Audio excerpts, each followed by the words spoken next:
next level.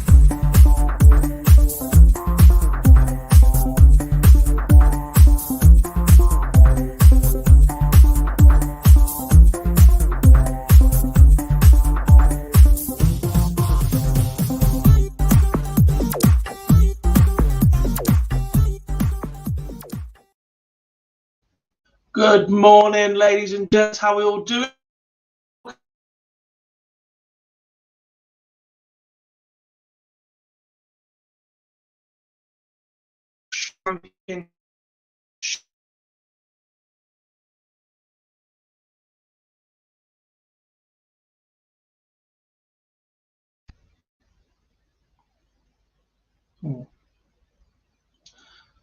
Raven is in, Craig's in, James is in, Shoot on Sight's in, Andrew's in, Robbo's in, some big names in yet, 100%. It's a silly question, Stephen. It's way too early for that. Save that one for tonight's show instead.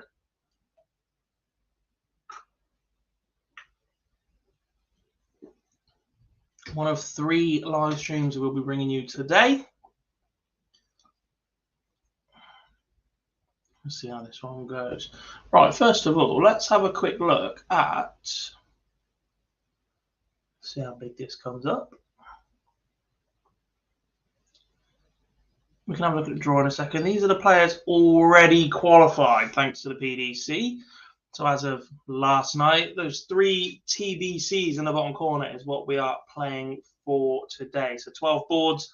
So it'll be 1 player from boards 1 to 4, 1 player from boards 5 to 8, and 1 player from boards 9 to 12 will join this list, heading to Muswell Hill and the Alexandra Palace.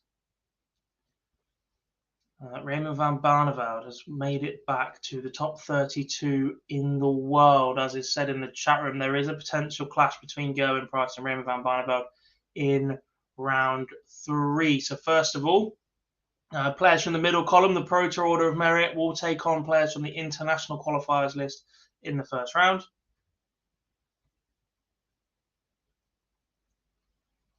Then they'll be allocated a seed to play against, and obviously if the seeds win that first match, then they'll potentially match up against each other. So 1 versus 32, 2 versus 31, and so on and so forth.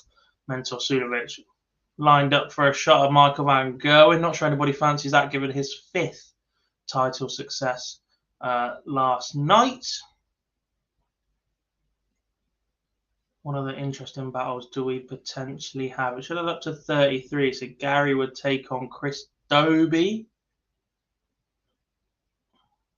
Rob Cross, Mervyn King. Where should we go? Michael Smith would take on Martin Schindler. Hello. That should be interesting. Right, we'll bring that back up a little bit later if we get any more time in between. Let's have a quick look at the board calls then, so we can whack through the draw very quickly. So board 1, we've got Ian White against Brian Moran, George Killington against Sean Wilkinson, Bradley Brooks against Brett Claydon, Andy Bolton against Kevin Burness, and Richie Burnett has a bye. So I think there's 52 players taking part, so 48 will be allocated straight up as matchups, and then the others will break down into this. Board 3, we've got Moulenkamp and Petresco, Willie Ball and David Evans. And board 4, Jason Lowe, Kevin Dukes, Connor Scott, Ted Evett. So one of those names I've just read out will qualify for the PDC World Championship.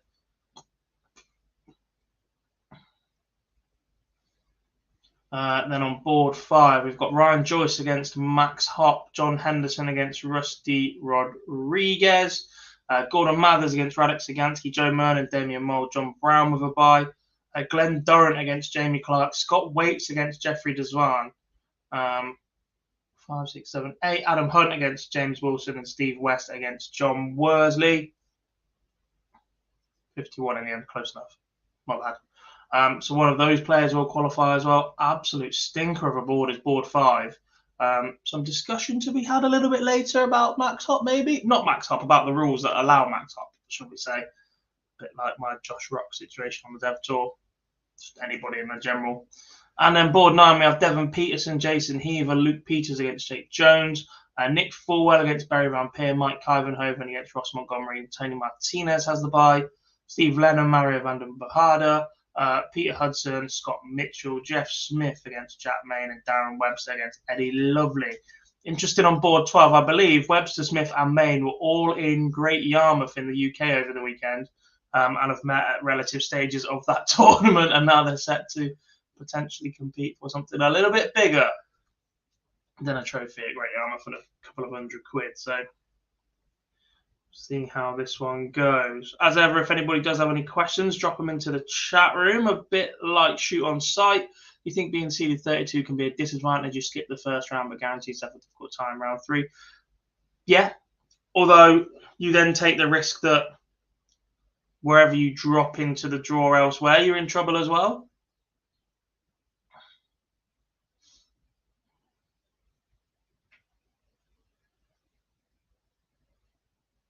Surely the start of the year, I was willing to give Kazoo some slack. I thought some of the stages looked all right when they inverted the colours or whatever, but it is terrible. There is no other way to say this. Their stage design is absolutely garbage.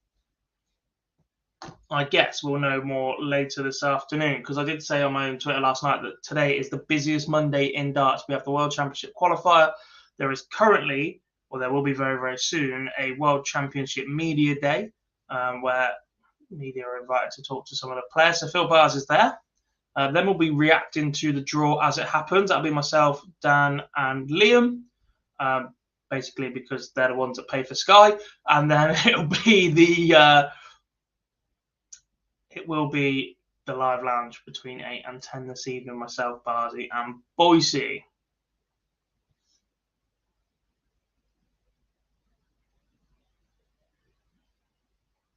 Glenn Durrant doesn't qualify today. Do you expect him to give up his card regardless if he's still in the top 64? I think if he fails to qualify today, he's out of the top 64 guaranteed.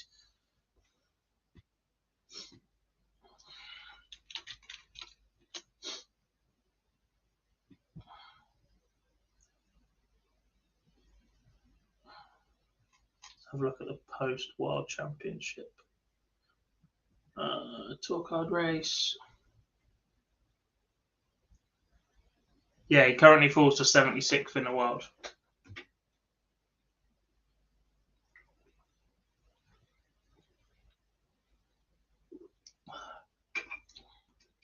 Right, then let's have a feature game on the right-hand side. What do we all fancy? The Worlds does start on the 15th of December, yeah.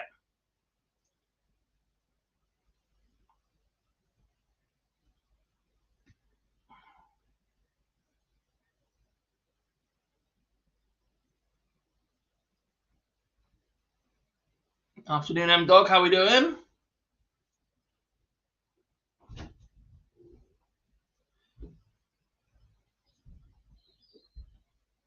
Bob, we'll get onto that very, very shortly.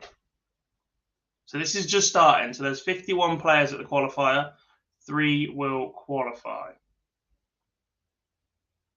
One comp, and they literally play down to 3 winners. So boards 1 to 4 will produce a qualifier. Boards 5 to 8 will produce a qualifier, and boards 9 to 12 will produce a qualifier.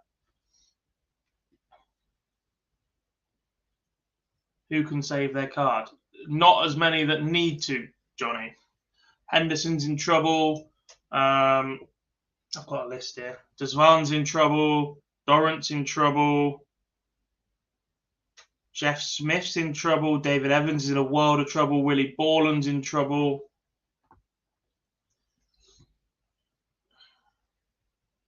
Neil Zonneveld potentially in trouble. Was he qualified? Wrong list. Do you have to be a PDC member? Yeah, you have to be a PDC tour card holder. Brooks Claydon. There we go. Someone's asked for a game, so we'll put that one up on the right-hand side. So we get some first legs on the board. Heaver with a 15 darter. Roman with 1-0 lead. James Wilson the same. Brooks takes the opener. Mathers with a 14 darter against Sagansky. So you have to be a PDC tour card holder. So this is for tour card holders that have yet not qualified. So it's not even members. There's no associate members. There's none of that. It is straight up tour card holders that have not qualified as yet.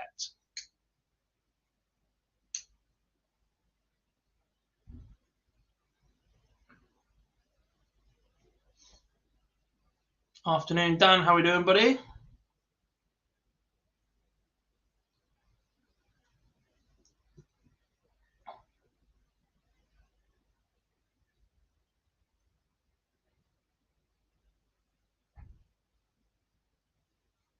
How we doing, Liam?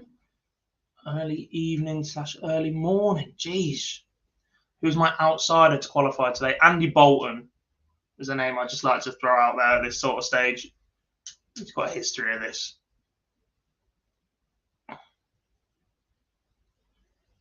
Yeah, just complete random draw unless you're one of the 12 seeds, Liam. So there's a seed on each board based on their ranking. Everybody else is just randomly drawn in.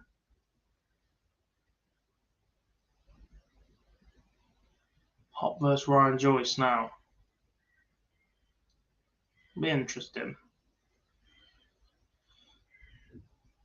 Some more info from Andrew for you guys. It says Van Dongen, Koltsov, John Michael, Gert de Vos, Soren Lerchbacher, Vladimir Anderson, Michael Unterbuchner, and Christoph Kachuk have all declined to take part today. So only 51 players.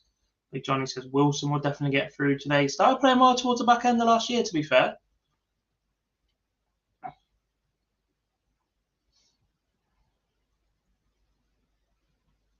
Jason Heaver has gone back to about 15 darts against Devon Peterson. Max Hopp takes the opener against Ryan Joyce.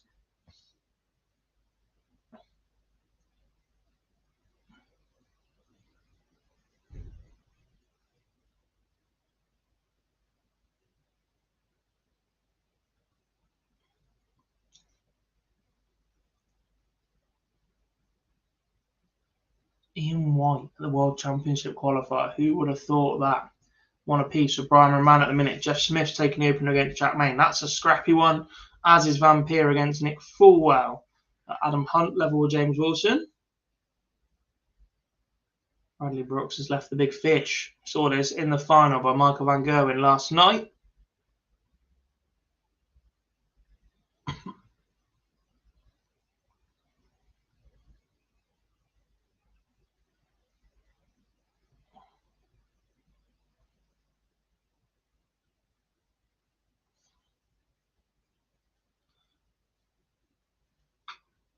Dan's going Burnett, Joyce and Vampire. Berry Vampire to qualify. A lot of Berry Vampire love here.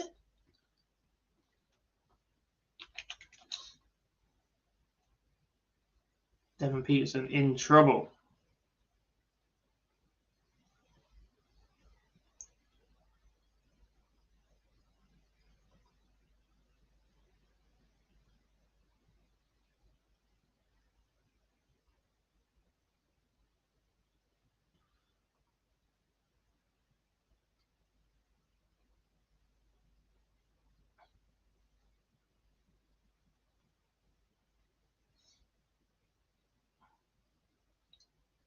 What I think about the exclusion zone thing. Roby got caught up on it, however.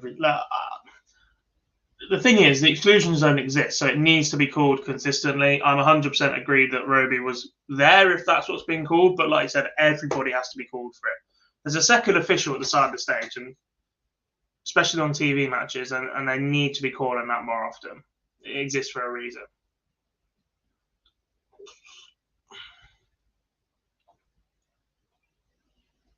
Who won the qualifier in Europe yesterday? Jimi Hendrix? I believe he beat Max Hopp in the final. So this is currently Max Hopp's 5th attempt at qualifying for the World Championships. Not sure how legit that is. Someone has to pull out of the World Championship at the 11th hour. Is the losing finalist from today who gets called up for reserve? No, we think it goes via the order of merit. After that,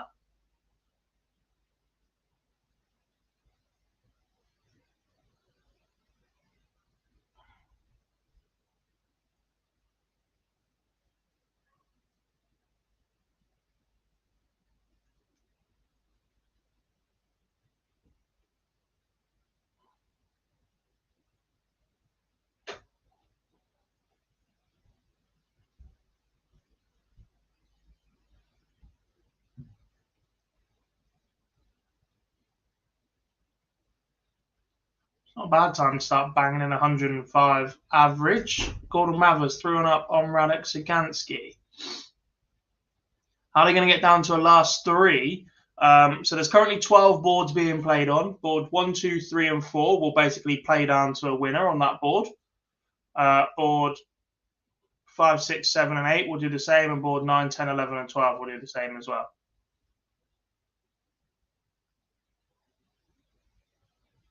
So basically, it's all been done in one draw, but effectively right now there are 3 different tournaments going on.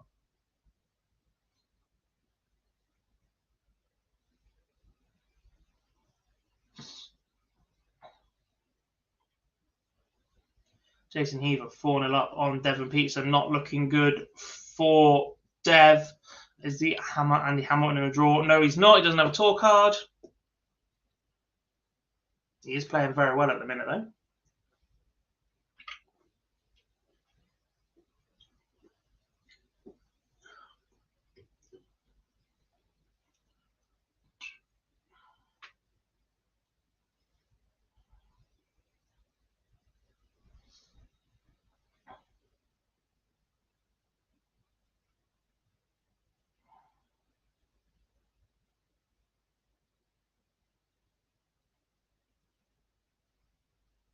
We'll put the end of Dozzers game on if we've got time.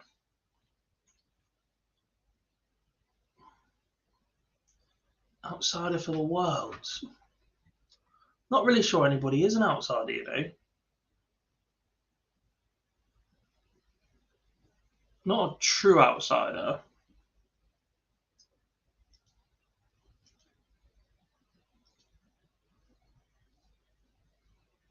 Yeah, it goes to top 6 and 3 winners qualify, yeah.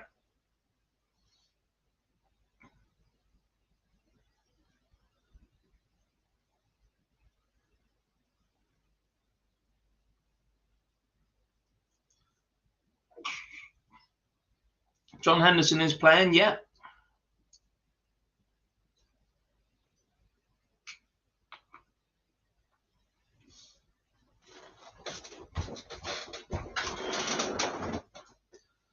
Sorry, Phil, but somebody currently 5th favourite with the bookies is not an outsider.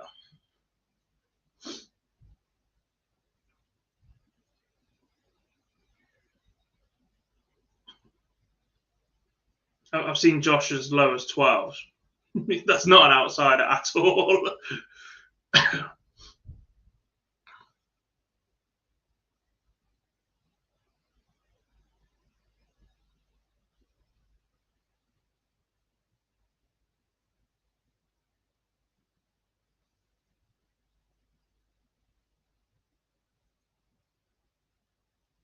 Four matches, I think, FIFA. 48, 24, 12, and 6. Yeah.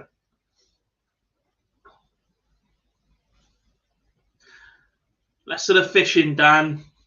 Josh Rock is not even developed. Clearly is.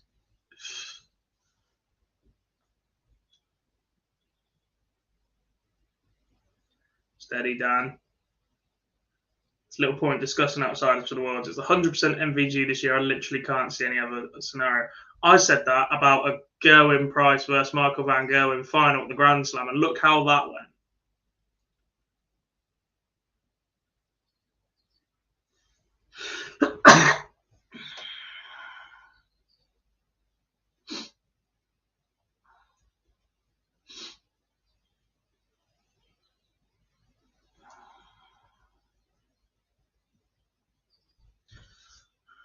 Chisnell's not a bad shout each way. Still think he's playing very, very well.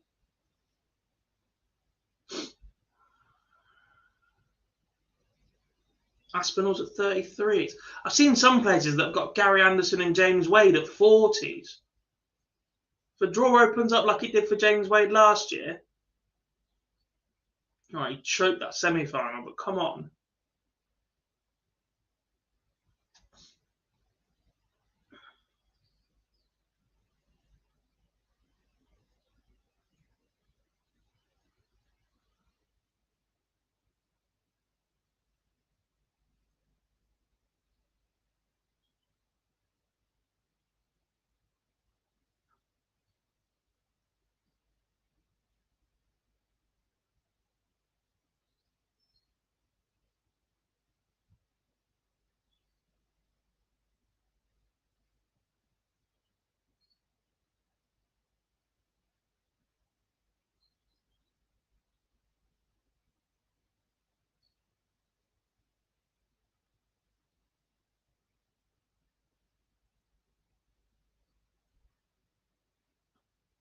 Is Cross still at 40 to 1s despite making the final last night? That's got to shorten. Johnny was around 16s. Johnny was 5th or 6th favourite with a lot of people. 14s, 16s. It's 51 players in this qualifier, Jeremy. Yeah, some places had Rock and Clayton about level. Some had them just either side of each other. So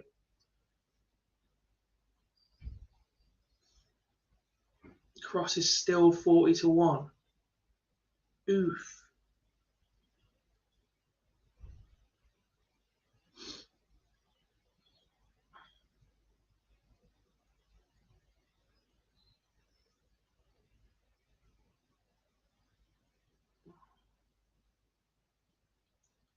Michael Smith from France, double 55 to 1.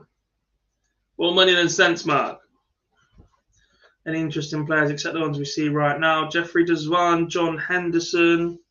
The rest of the draw up so I can see it all.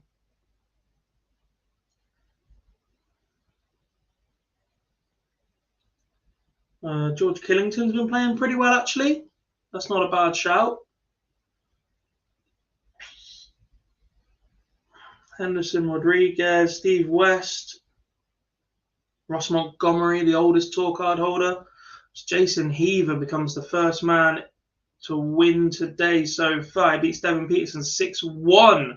So Big Dev will not be going to the Alexandra Palace as a player this year.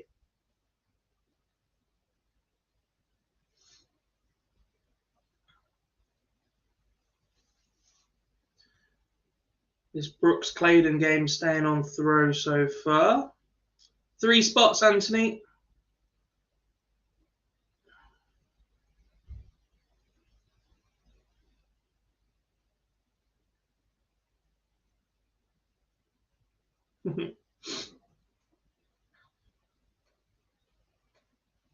Yeah. I mean, this isn't really a dig at Max Hop, but the same way it's not a dig at anybody else that gets places awarded or qualified or whatever else. It's a dig at the organisation. The fact that Max will have had 5 opportunities to qualify for this Order of Merit, Pro Tour Order of Merit, European Super League, the Eastern Europe qualifier yesterday, and now this. It's just not fair, really. But 'tis the PDC for you. Thought Glenn was awesome commentating on the Super Series, Dan. Very, very good.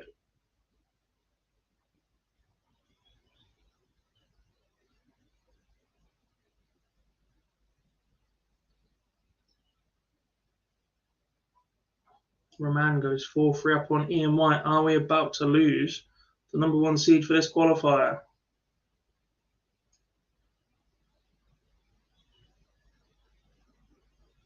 Jars in, good to see you, buddy. Talking of excellent, I thought you were superb last week, not just blowing smoke at your ass, mate, but smash that.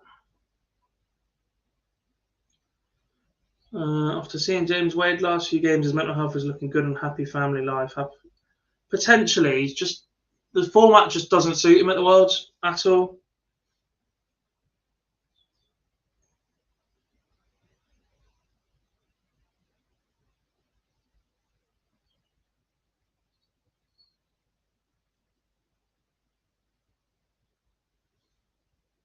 Durrant has been in the madhouse. 3 legs on the spin. He's missed doubles to win every leg. Ouch. Max Up gets it back to 4-4 despite being 13 points lower in the averages. Here we go. Jack Main is 1 away from knocking out Jeff Smith. Both of them averaging 95. Decent game, that one. James Wilson 1 away as well. Just gone 5-3 up on Adam Hunt. Claydon and Brooks still 4 apiece. That should feature game up on screen as well.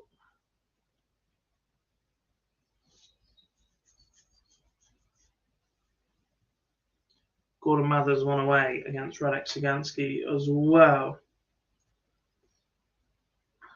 Vampire gets 1 back against Fulwell. Still trails 4-3. Steve Lennon's 1 away. None of us have mentioned Steve Lennon, you know. Not a name you would have enjoyed seeing if you're in boards 9 to 12. Same board as Scott Mitchell and Pete Hudson. Then that Jeff Smith, Jack Main, Darren Webster, Eddie Lovely quarter.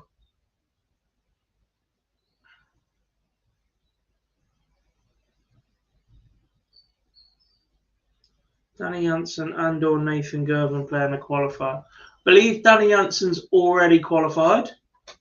And Nathan Gervin doesn't have a tour card. He would have needed to win the final, World G final yesterday. Gordon Mathers beats Radek Sagansky 6-4.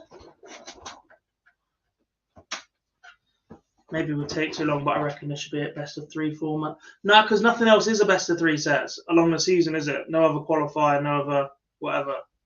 At that point, it's basically a preliminary round, not a qualifier.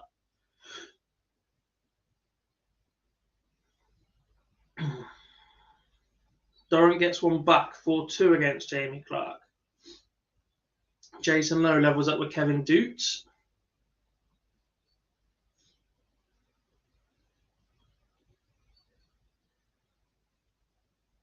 Hoping to see more of Danny that started the season over. I think he's struggled a bit towards the back end of this year.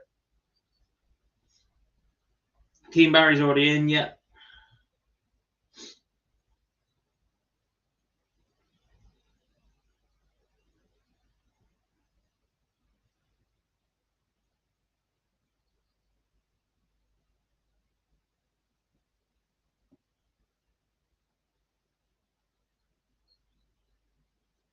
Petretsko won away against Ron Moulenkamp. That'd be a big win for him, as Petretsko was eligible for the Eastern Europe qualifier yesterday, but in winning his first round game at the Players' Championship, couldn't leave to go and take part in it. Brian Roman has beaten Ian White, the number 1 seed. Ian Diamond White will not be at the World Championship. As Brooks and Claydon goes to a decider. Have I got a World Cup prediction? Have I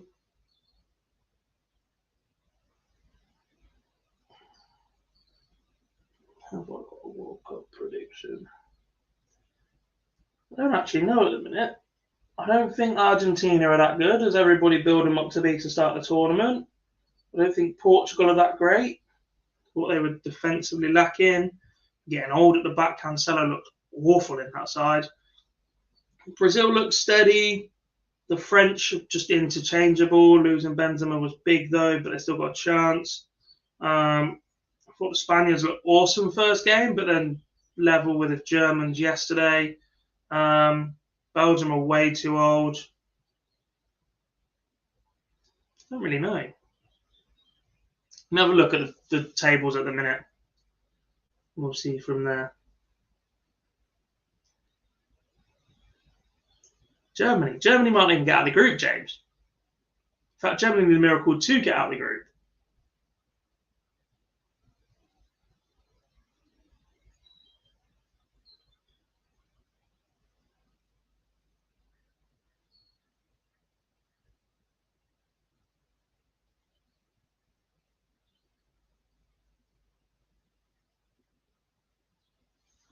I like the look of Spain's midfield. They're gonna be so good in the future as well. They've been massively written off. I just don't like the fact they don't have a centre forward. They're in a lot of trouble. Afternoon, Pete. How are we doing? Oh my God, Bradley Brooks has just taken out 1-2-2 for the match to stay alive in the World Championship qualifier, beating Brett Claydon, who was sat on tops. Balls of steel.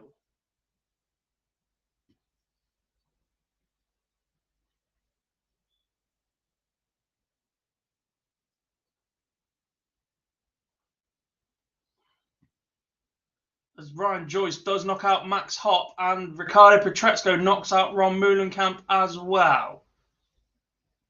James Wilson also beats Adam Hunt. Results all flying in. Don't tell Barzi that, but yeah, I'll get a day off eventually.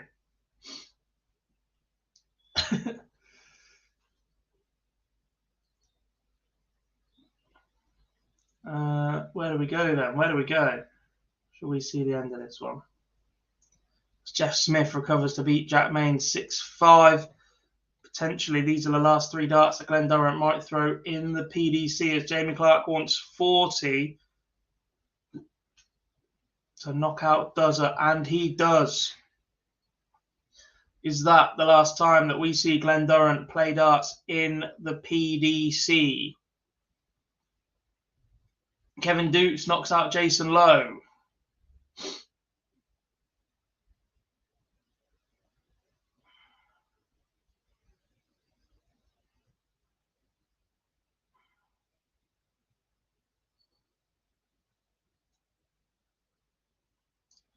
Lennon van den Boharder, 5 apiece.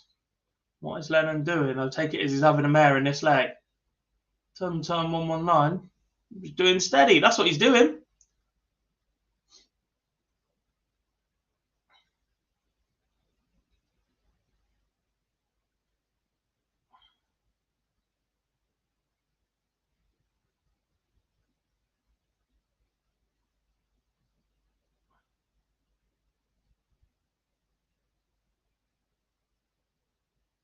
I think Ian White's all right for his car, by the way. He's currently 41st in the world.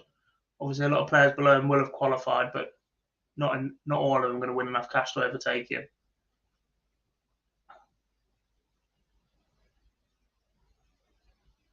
Tam, I'm a big fan of that. What's your exam on? I'll send you some wisdom. Steve Lennon does defeat Mario van den Boharder.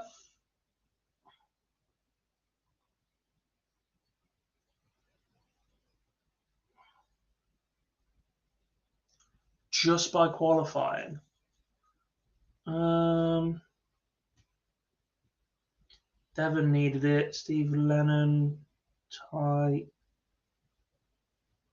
A win for Scott Mitchell would provisionally put him up there, I think.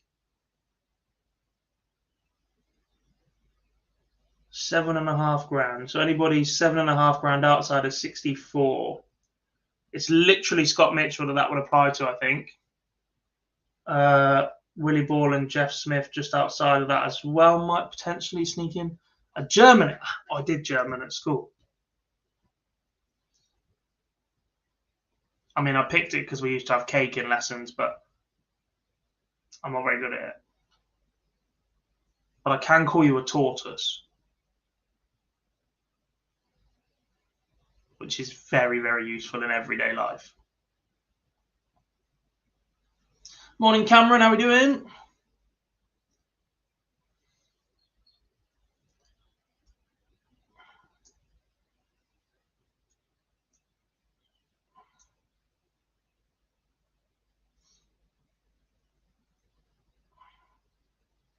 How are we doing, Stewie?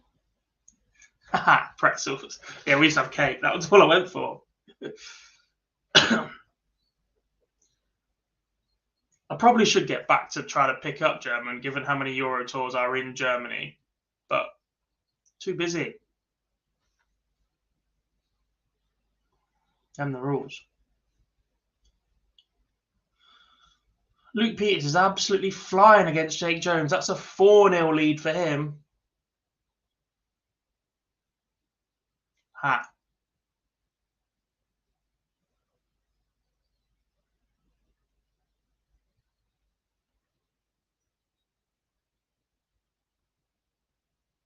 Why did I do German? Because it was a choice between French and German.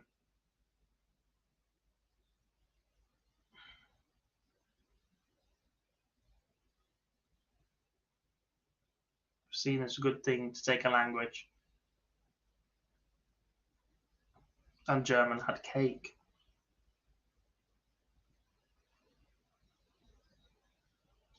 And we created a German beer garden. No one learned any German, but a good time was had. But I'm a big fan of a German beer garden. When I played on a development tour, I was sponsored by Beer Keller.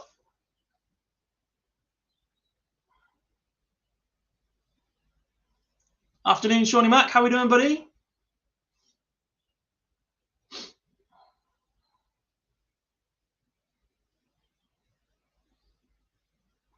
How was Ireland the other week? I think it was you went to Ireland, didn't you? And then you're off to the Netherlands next week.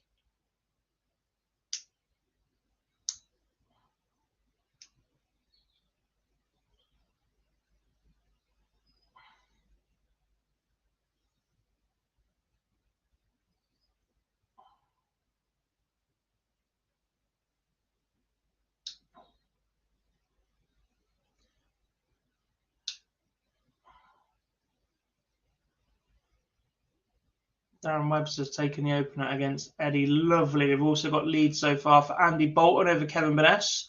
Sean Wilkinson 1-0 up on George Killington. Luke Peters still falling up on Jake Jones.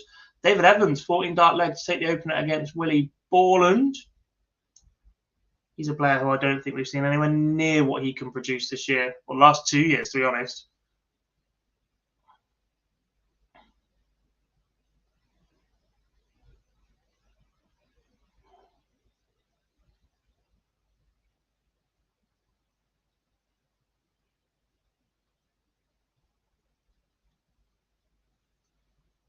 Andrew, 9 of the 12 seeds have played so far and only 3 have survived. Joyce Lennon and Jeff Smith. To be honest, looking at the others, do we think that they were players on the decline anyway?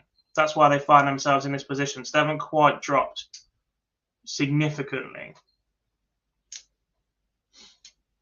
But we're still just clinging on. Whereas those 3 are sort of heading in the other direction. Kalani was good. Good to hear, buddy. All the best at the Masters. Especially now, if you make the semi-finals, you might break even as well. Good job they found some extra prize money for that one.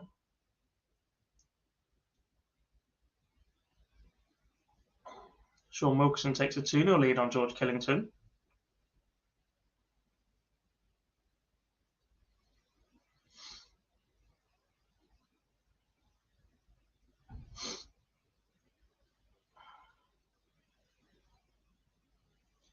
My friend from uni, well, my friend from school went to uni to study Mandarin and Arabic.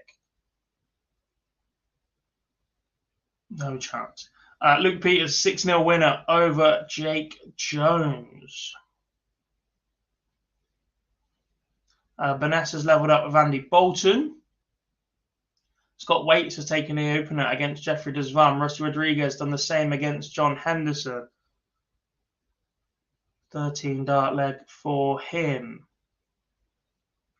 Evans doubles his lead on Borland.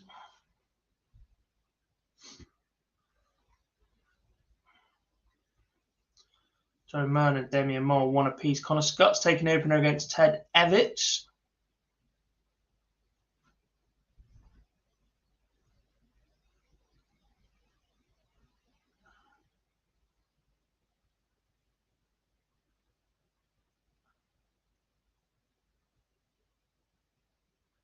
Three qualifying places available, main man.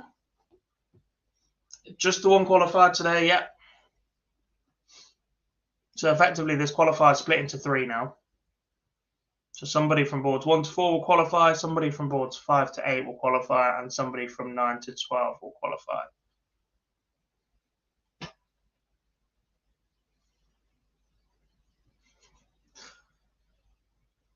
Yeah, Ross. It would be interesting to see Ross at PDC World Championship. I was surprised to see him at Q School, to be honest.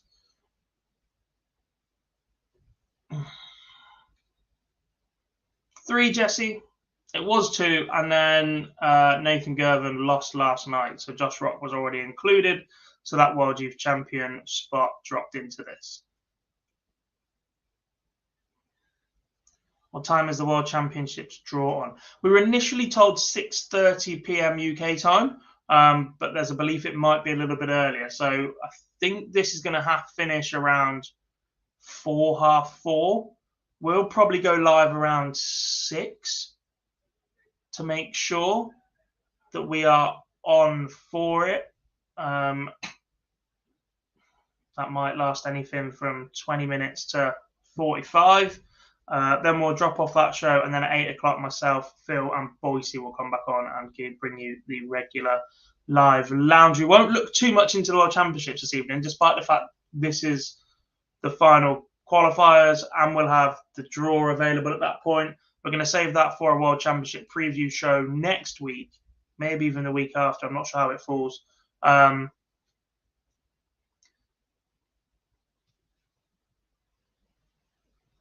Because we've got to look back at the Players' Championship finals and everything else at the minute as well. So we will have a short look at the PDC World Championship. So that's basically an initial reaction to the draw, but don't expect us to be picking winners and all sorts yet. So the PDC stream the draw. So it'll be on Sky Sports News. So this is the only draw they do live 100% throughout the year. So I'm a big fan of, apart from the UK Open, which obviously on stage at the event. Bolton and Burness now 2 apiece. Mernon and Damien Moore the same. Matthew's in. Good to see you, buddy. Scott Waits is 2-1 up on Jeffrey Desvan, averaging 105. Yeah, no disrespect to that game, but somebody said this game was far too good for a last 48, and it's turning into it. So let's put that one up on screen instead.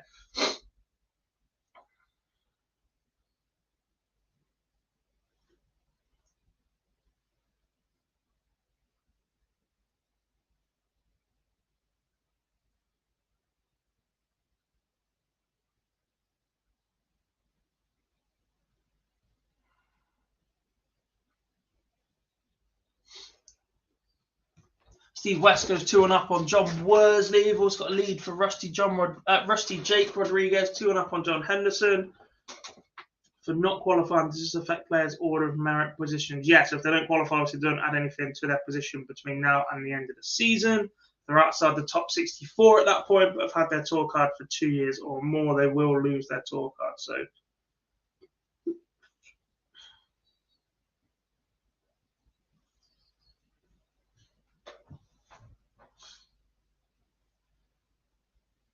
look, Dan, I don't think there's anybody out there that genuinely believes Josh Rock is not developed. Not saying he's the finished article, but I don't think there's anybody out there that's saying Josh Rock is not developed. And that is where the development tour changes, at least in its name, if nothing else.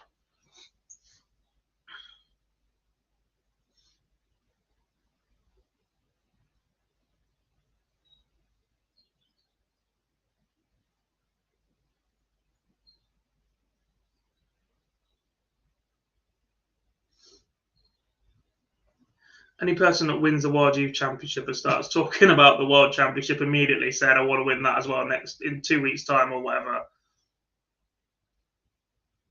they got the red on.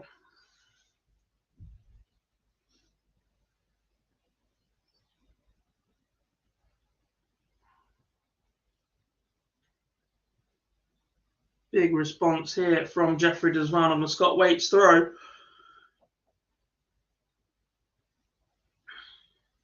Just Rusty Jake Rodriguez moves 3-1 up on John Henderson.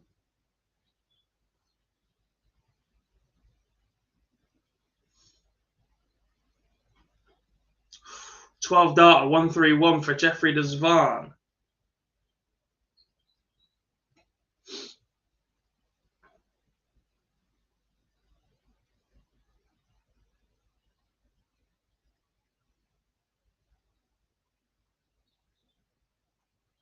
Borland takes the lead on David Evans. Burness has turned it around against Andy Bolton. Pete Hudson gets one back against Scott Mitchell.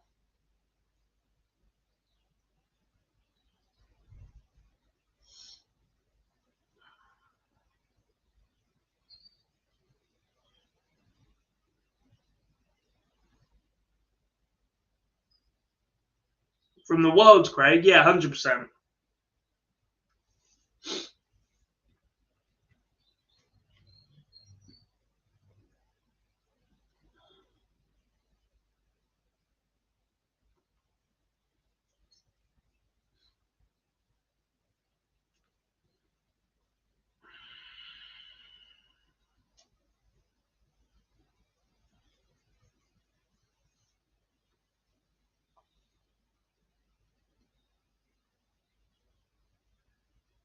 Former youth champ, very surprised to see Dimitri struggle so much this year. Was sure he'd be around top 5 by now. Couple of things with Dimmy. One, I think he became a parent this year. Different priorities. Two, changed manufacturer. And I don't think I've ever seen a player change manufacturer and instantly click. Doesn't matter how much practice time you put in with darts before you make that switch or whatever else. Don't think that's ever happened.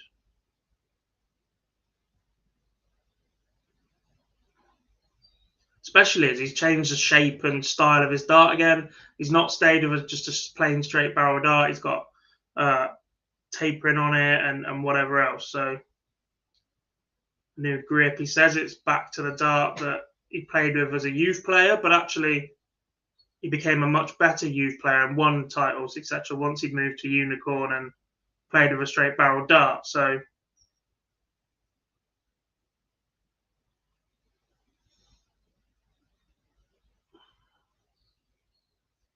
Dimitri's had quite a bad year. He won 2 tournaments and made a final. Yeah, he made 2 World Series. He won 2 World Series back to back. But that was with his old manufacturer.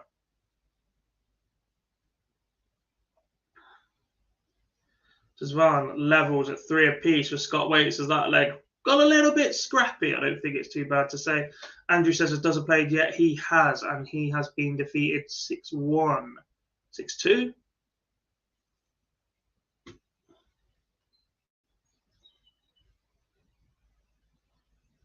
(6-2) by Jamie Clark.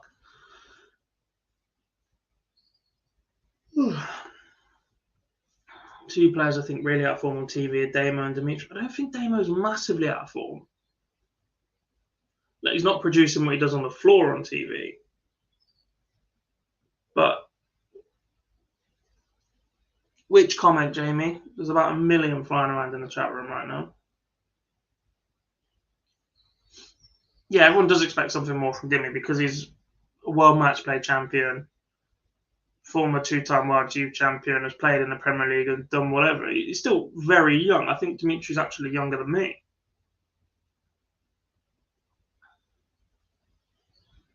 Super Series format will do a world of good for Does that. It will and it won't, Dan.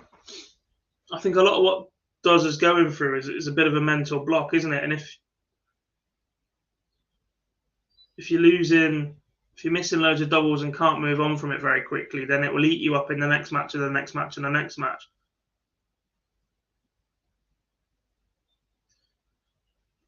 Afternoon, Morgan. How are we doing?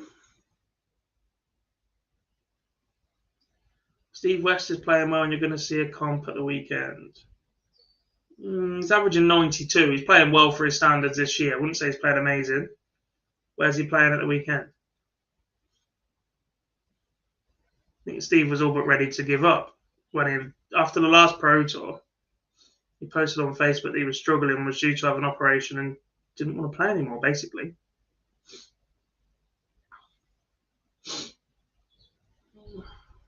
We have a last 24 game going on. It's Luke Peters against Jason Heaver. It's Kevin Doots playing. He is. Has he already played? He has. He beat Jason Lowe 6-4. So he'll play the winner of Connor Scott and Ted Evans shortly. Kevin Maness has beaten Andy Bolton. There's my outside tip gone straight away. It's a 6-2 win for the Ironman, who hasn't had the year that I think we expected of him. As Rusty John Rodriguez knocks out John Henderson, and that is Big Hendo Weekendo's tour card gone. John Henderson will have to go back to Q School. A sad moment for darts.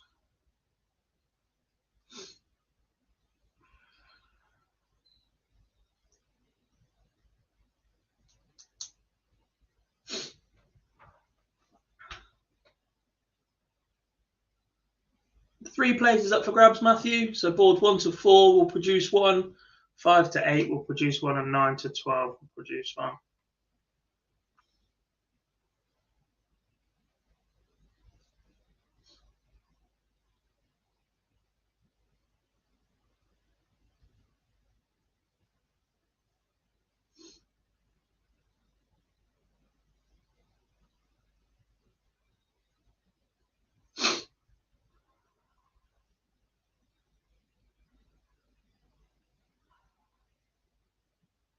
Oh, Jeopardy does one with his second big finish of the match. We've already seen a 1-3-1. Now we get a 1-2-6, and he levels up at 4 apiece with Scott Waits. Damien Mole, 5 for up on Joe Mernon.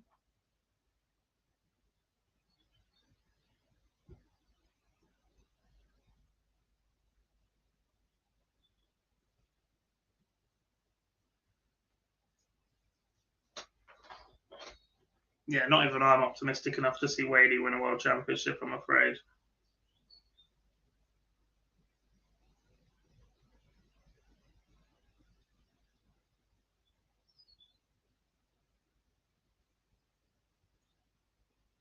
When does the draw start? 6:15. So 5.5 hours.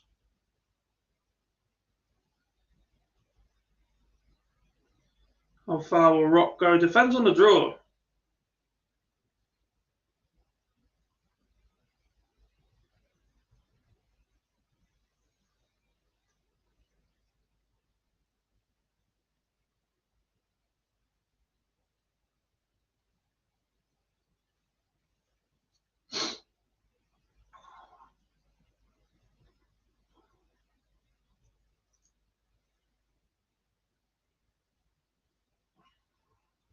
Massively depends on the draw for Josh, obviously.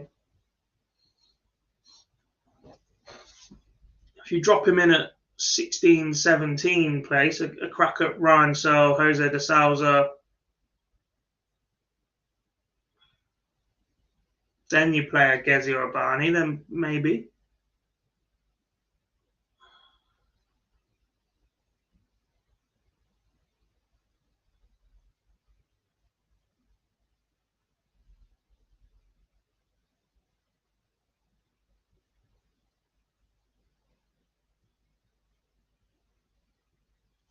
There's a nice little spot of the minute. Well, I'd say nice. Not the nicest. But if you could get a crack at a Clemens,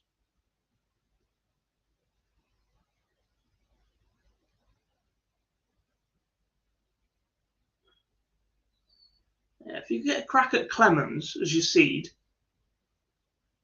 you then play Wadey in the seed after that as well.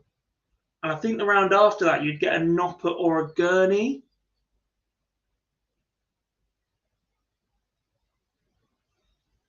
Which I don't think is a bad little part of the draw to be in. Not saying they're poor by any stretch. Do not get me wrong at all. But given that those 4 are there, just 3 spots available, Rob. Darren Webster beats Eddie Lovely 6-1.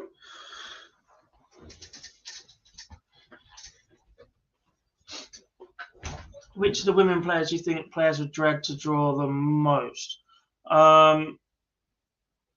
It's either Bo or Fallon.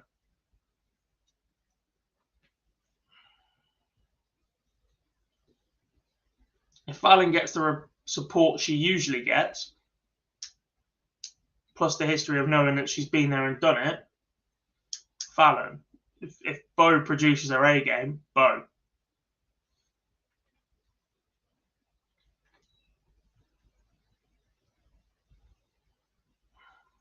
Look, everybody is fully aware what Lisa Ashton is capable of, but we are yet to see that in a PDC TV event, apart from that one set, really, against Jan Decker at the World Championships. Scott Waits is through. He beats Jeffrey Desvan 6-4. And Joe Mernon holds on for a last leg decider against Damien Mole. Where is my mouse? There it is.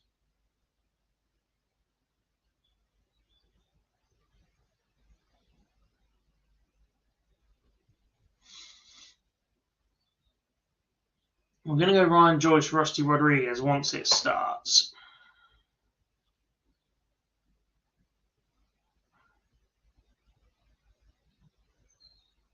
Is Josh Rock climbed enough to be in that spot, or is he still behind Dolan? I think he's still behind Dolan, isn't he? Significantly.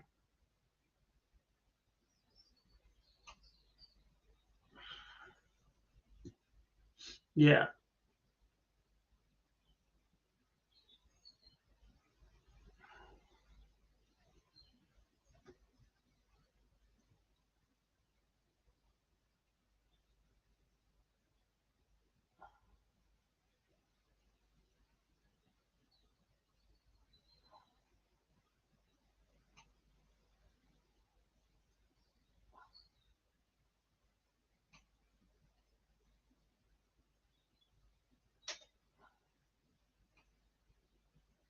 You'll get to see Rock in the World Cup at some point. I have no doubt of it.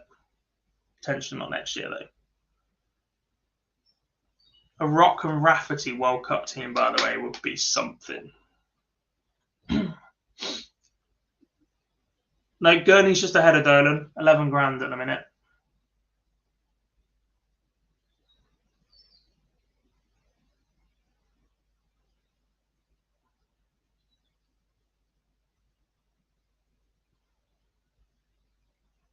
Connor Scott beats Ted Evans. I think that puts Ted's tour card in jeopardy, you know.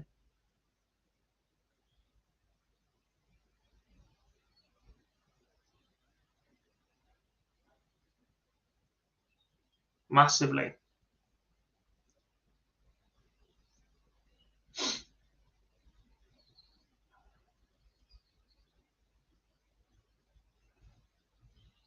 Not quite sure nobody agreed with you, Denny. There were plenty saying it at that point.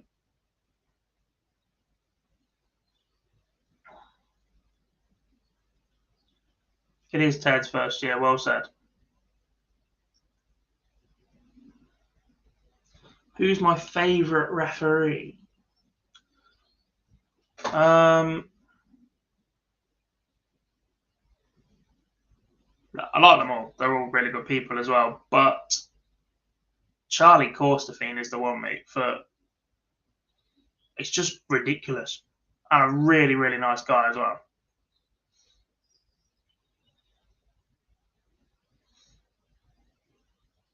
Calling it now, Women's World Cup team, Bowen Fallon.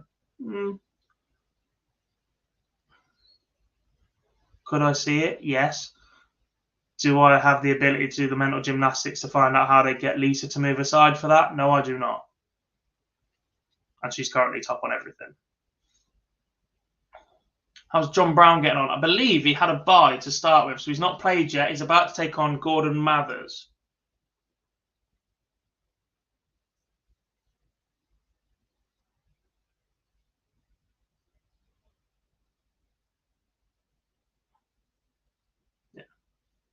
I don't think there is a bad ref in the PDC. I don't think they'd allow it. Look, Russ Braid potentially is past his best in terms of being a PDC TV stage referee, but in terms of the voice and everything else he can do for you off the oche as well, he is lined up to be one of the best ambassadors the PDC could possibly have. So using him in Asia and expanding tours again for the rest of the years, ridiculous.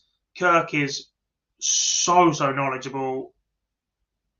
Don't think I've ever seen him make a mistake at all.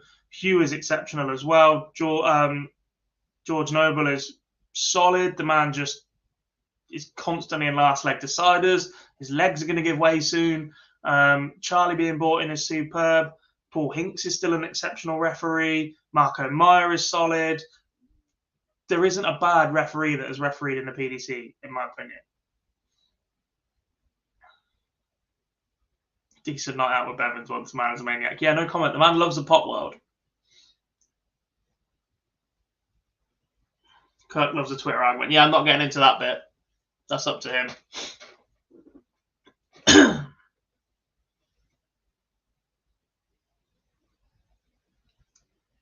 For World Cup, do you think someone should pick rather than rankings?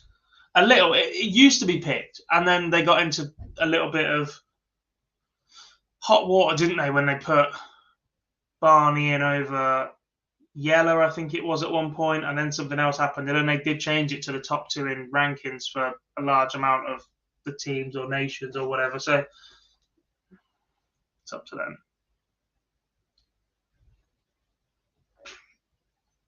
I'm sort of at the point now where I'm so just bash my head against a brick wall in the quest for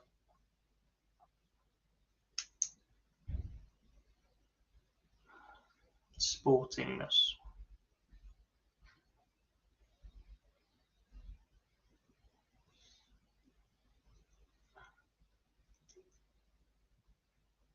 I really like Marco. Yeah, that's game shot. I love his that's game shot. He's brilliant. I worked with him down in Portsmouth a few weeks ago, and I had I don't want to say displeasure, but as a very big Lewis Hamilton fan in the F1, I did go and spend the evening watching the Formula One Grand Prix from Mexico with 4 Dutchmen. That was an experience. Mike Kyvenhoven has beaten Ross Montgomery, the oldest tour card holder in the PDC, will not reach the PDC World Championship this year.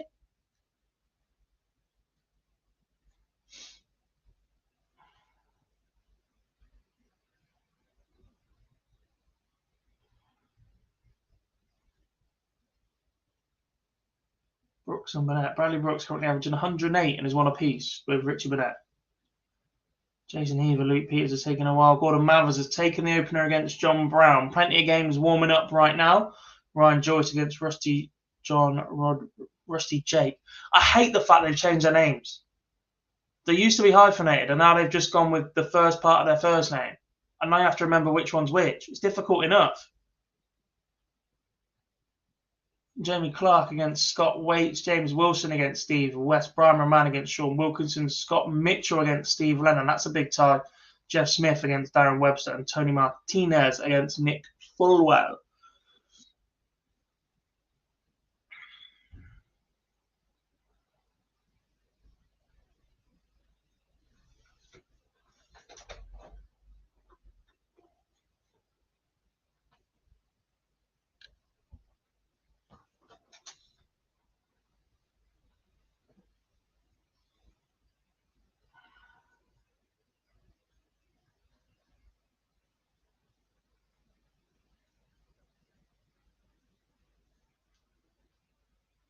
Underway, Rodriguez versus Joyce.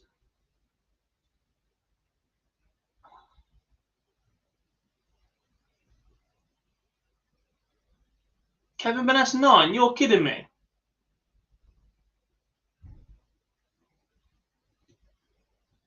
Did he hit one? Against Bolton? Oh, for God's sake. Yep. Leg number 3. Kevin Burnett fired in a 9-dart leg. This is the problem with solo streaming. When there's 2 of us, you can watch multiple boards. You don't miss anything. In solo streaming, I get the homepage and the featured game.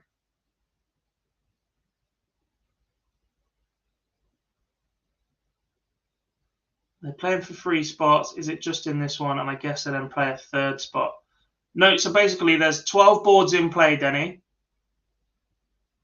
So boards 1, 2, 3, 4, all the way down to 12.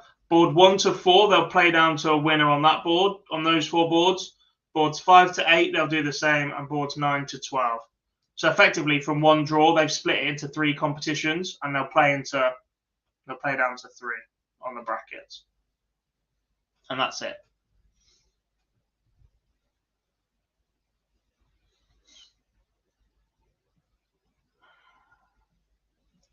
Did I ever manage to cover a night? No, I haven't. I've not seen one.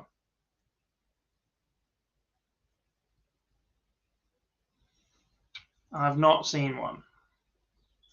There've been 9s while I've been on stream, but not while I've been watching a board specifically. I've not seen 180, 180, 141 disappear at all.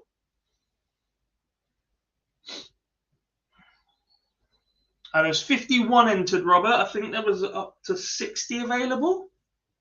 Something like that. But a fair few didn't enter, so 7 or 8 didn't play. Fine.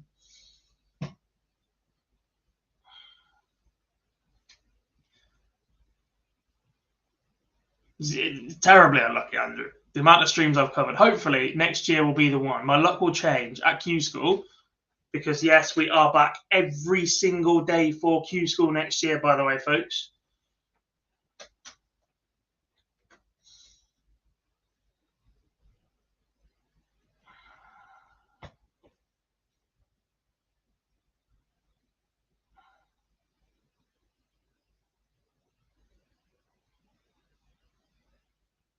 I've marked a 9. I've marked a 9 for Kyle Anderson, an exhibition. I've seen him hit another one at Cheshire Open.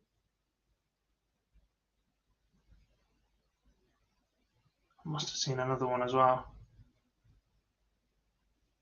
Have I ever been at an event when one's been hit?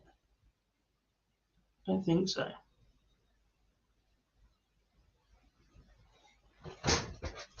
Yeah, we're back every day for Q School this year. And I can't wait. Because I'm on it full time. Because Barzi, right, is looking at going to Dubai. Where's Abu Dhabi? He's going to disappear for 3 days.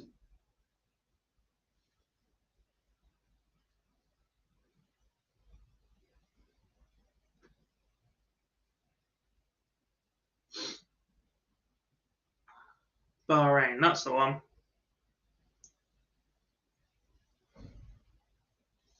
Shocking from me. Have we got any news on Cadby making a return? I'd heard he'd started playing some local stuff in Australia, made a semi-final in one event a few weeks back, but not seen anything since. By the way, Gordon Mathers is storming to a 4-0 lead on John Brown. Jason Heaver, Luke Peters has reached 5 apiece. That one's been going on quite a while now. Jeff Smith's double his lead on Darren Webster 2-0. And Bradley Brooks leads Richie Burnett 3-2. Top 3 players will make World Championships. Who do I think will get a card? Josh Payne. Josh Payne is the most nailed on tour card I've seen in a long, long time.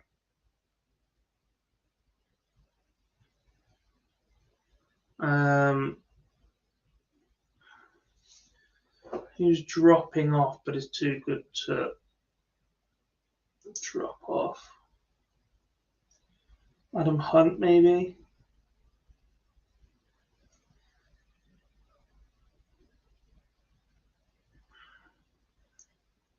Van Veen, potentially, especially through that European Q School.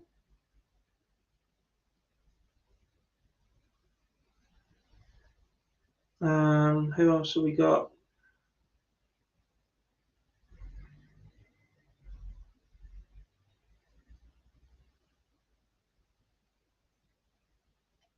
Let's have a look at the Challenge Tour of Merit. That one probably helps a bit more.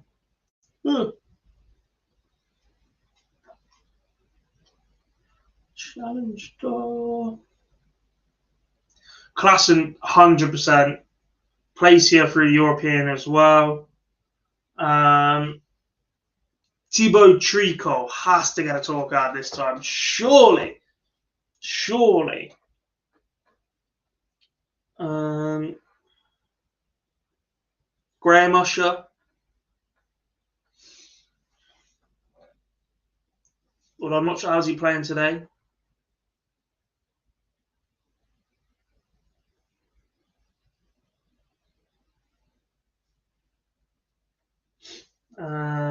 Who else have we got? Andy Hamilton. I would not be surprised to see Andy Hamilton. Jacques Labre. It depends which Q school Jacques goes to.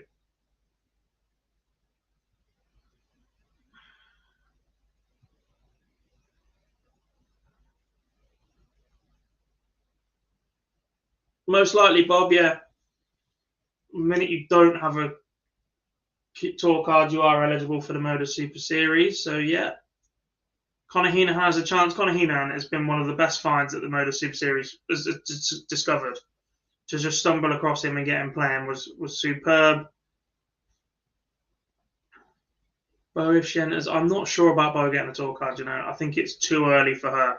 Much the same way we're talking about it being too early for Josh Rock to go and win the Worlds or play Premier League or anything like that. I think it's too early for Bo to get a tour card. Especially given how many women's series events there are next year. The fact she still wants to defend WDF World Championship.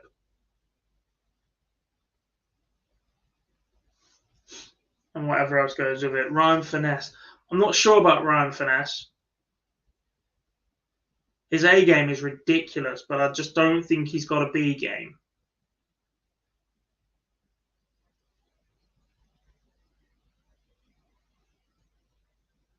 Chaz Barstow should have a chance.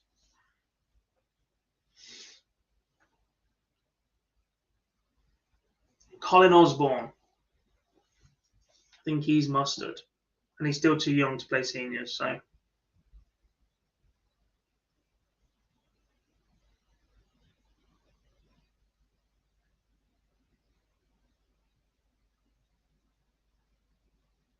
Danny Lauby. You'd expect Danny Lauby, yeah. Have they announced any dates for WDF stuff yet? No, they haven't. All they've said is that the World Championships will not take place in the first quarter of 2023, which means it will no longer clash with a World Seniors event or the first two World Seniors event, which is a very, very good sign because there was a lot of talk about that for a while. Surely at that point they're targeting Easter or even later than that, but you might upset a few people if you go any later than that.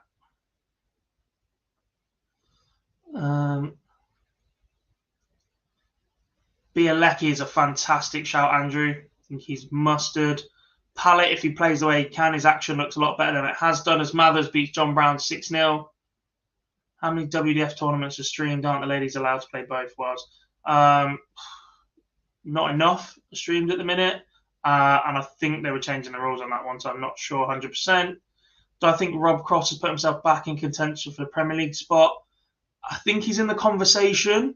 However, I think he needed to win last night. And even then, the conversation I've had with Rob is that he wouldn't play. But we'll see about that.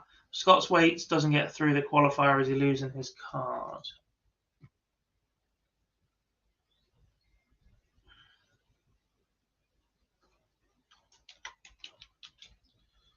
Scott Waits is currently ranked 90th in the world, but he's green. This is his first year. Did he get it back last year?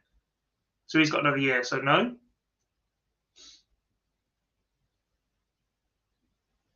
Kieran Teen should go to Q School. Yeah, I agree with that one.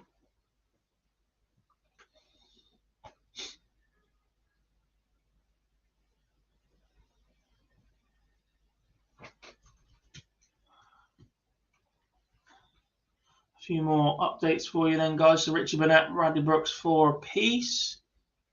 He's green on Dart Connect, on Darts rankings. So it's Scott Waits' first year. He got it back.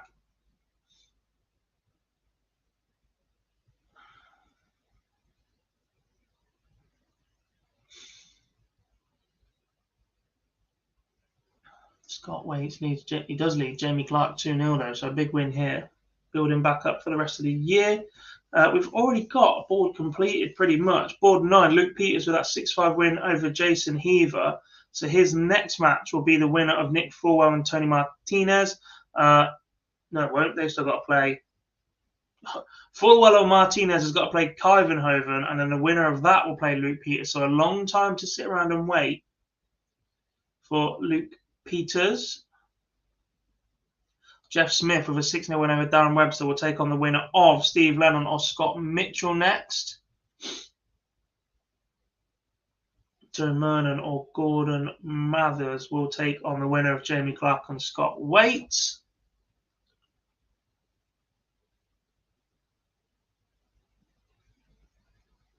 No, they won't. Learn to read. Jamie Clark or Scott Waits will take on James Wilson or Steve West. Ryan Joyce or Rusty Jake Rodriguez will take on Joe Mernon or Gordon Mathers. Brian Roman and Sean Wilkerson 1 apiece. The winner of that one will take on either Kevin Burnett, Richie Burnett or Bradley Brooks, as Richie Burnett goes 5-4 up on Bradley. Ricardo Petrasco leads David Evans 1-0.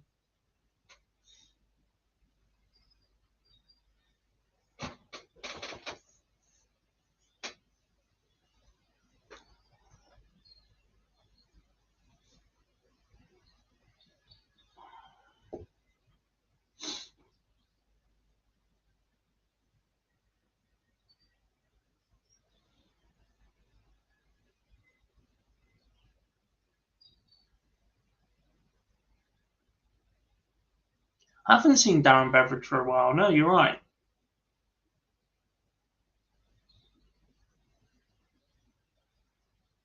And I don't know why either.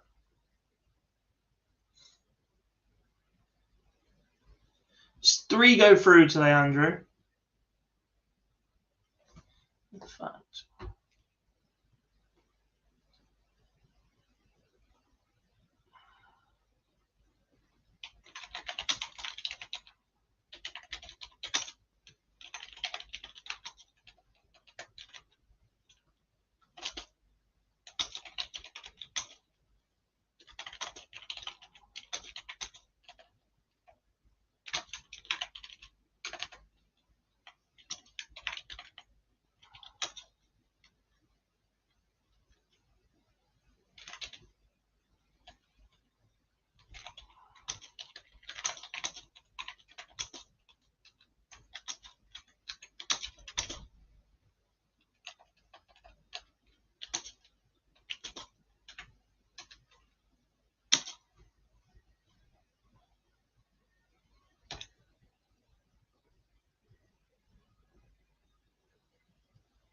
Let's try that.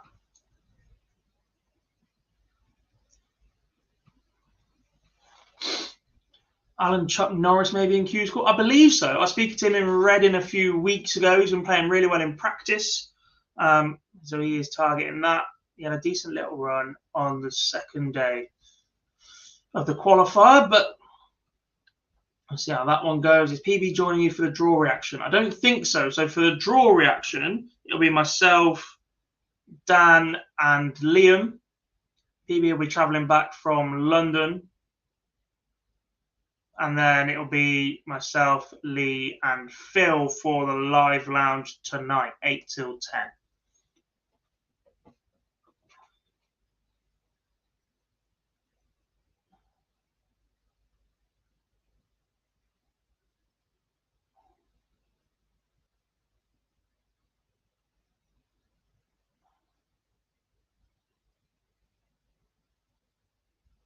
Dan Reed potentially.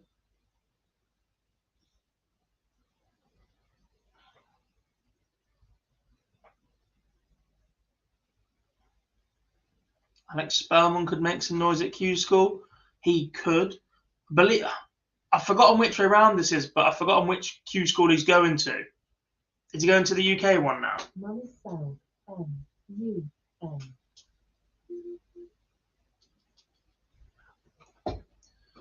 Alexa's just talking to itself.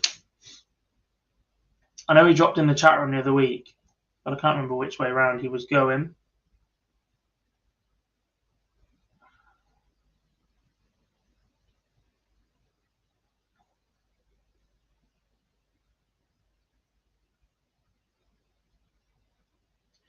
Thoughts on England in the World Cup so far?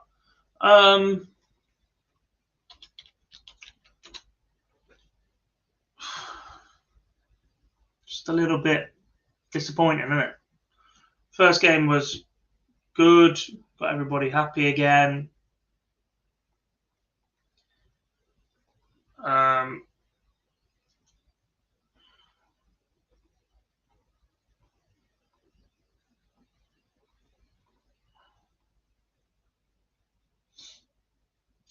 The USA performance was a little bit flat.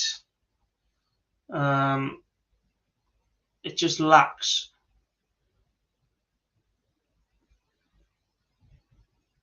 attacking instinct. And look, Southgate has only ever lost one game in a major tournament in 90 minutes with England. And we played our B team against Belgium because we were already through.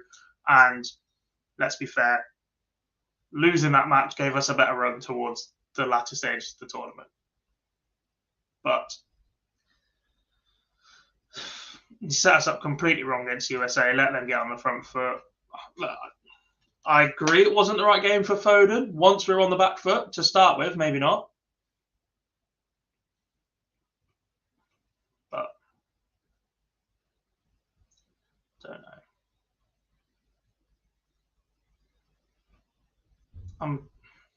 Look, for what he's done to turn around the culture inside that squad, the fact they all look to be incredibly together, the media access, things like I don't know what it's called, but the thing that Josh Denzel does with the players where you get daily chats and prat around a little bit and whatever else. Like that side of being and playing for your country is in 90 minutes or something. That was a stat. Don't blame me. I'm just quoting it from somewhere else. That side of it is ridiculous, but he's tactically inept. He needs to go.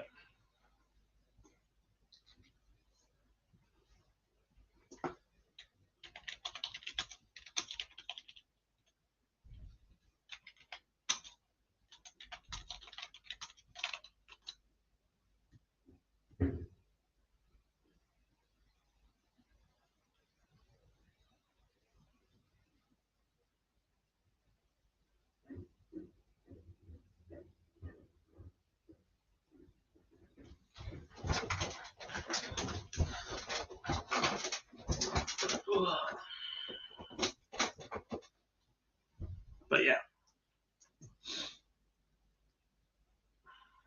look, we're through unless an absolute disaster happens. So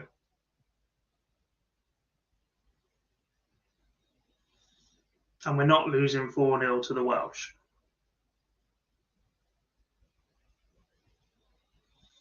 And it could be worse. We could be Scotland and sat at home. Isn't that right, Shawnee Mack?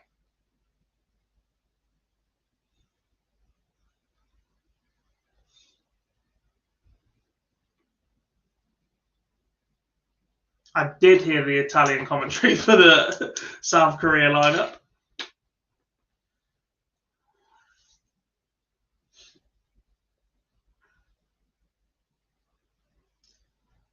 I think this game deserves the last leg decider, don't you? Oh, now you're such a small little country, aren't you? Yeah.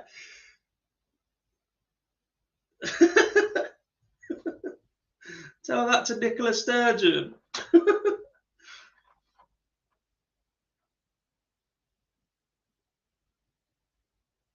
Jinx? What did I jinx?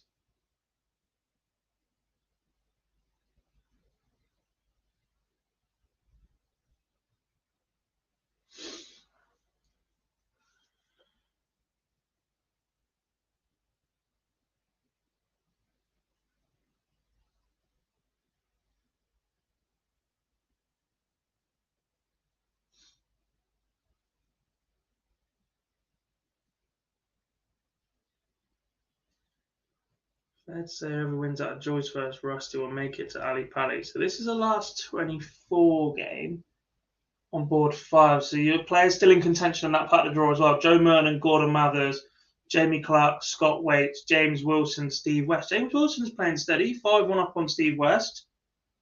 Don't rule out GG either. Whilst I agree they go favourite.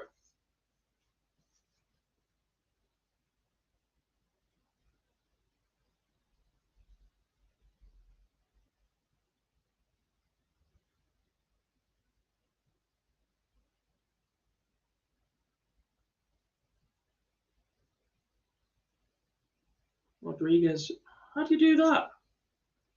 I'd leave 32 from 40. Do you miss the big number and then set it up and then get punished?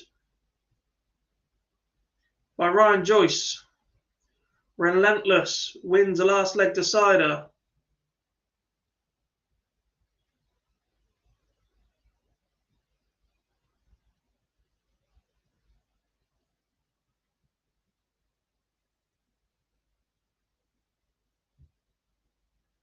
Leaving 168 is inexcusable as well.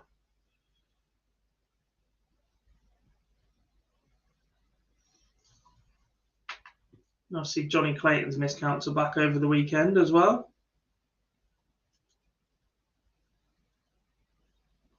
A big 5 and a 3 or a 1 and a 7.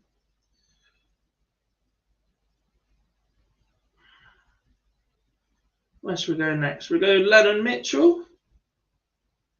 Or should we watch the end of Waite Clark? What do we fancy? We could wait for Vanessa Burnett.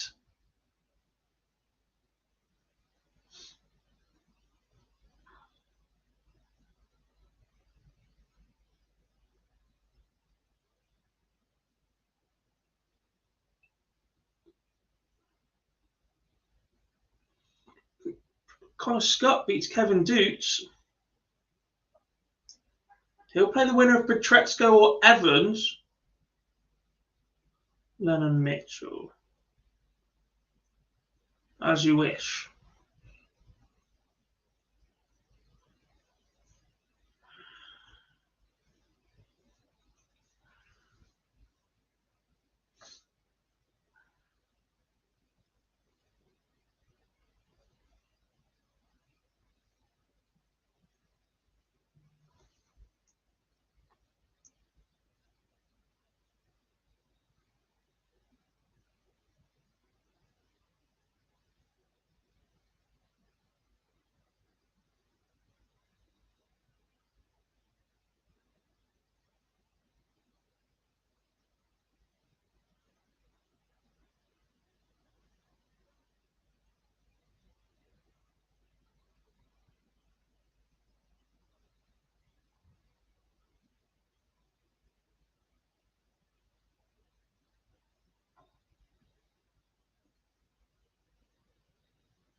Steve Lennon moves 5-2 ahead of Scott Mitchell. I think he had a really slow start to the year, Sean. He's picked up towards the back end, but so Steve Lennon's not there. So a tweet from Glenn Dorrant's account, he said, well, that's it. I'm no longer a professional dart player. Part relief, part incredible disappointment. Thank you to the sponsors for loyalty in the highs and lows. New chapter in my life starts today.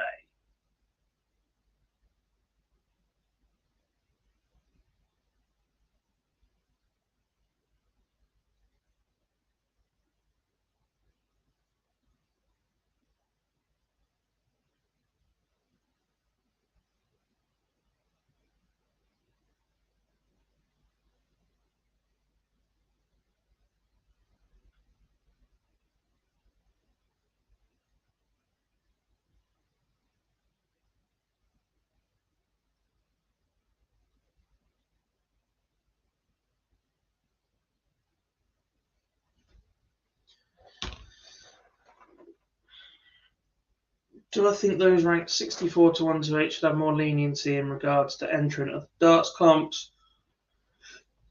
I mean, any tour card holder can enter any competition as long as it doesn't have a live streaming aspect. And a lot of finals these days will have a streaming board at some point. They can go and play local opens and whatever else. Some tournament organisers decide the other way around, decide that there is no tour card holders because by allowing tour card holders, it discourages others to turn up and play. So it works both ways, I think, in that regard. There's a bit of resentment in either direction.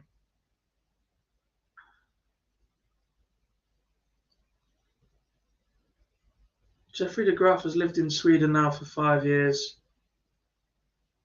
Which national team? The WDF national team or the PDC? Because I think they're completely different. Jamie Clark picks up a 6-4 win on Scott Waits. Damn. Afternoon, Niall. How are we doing?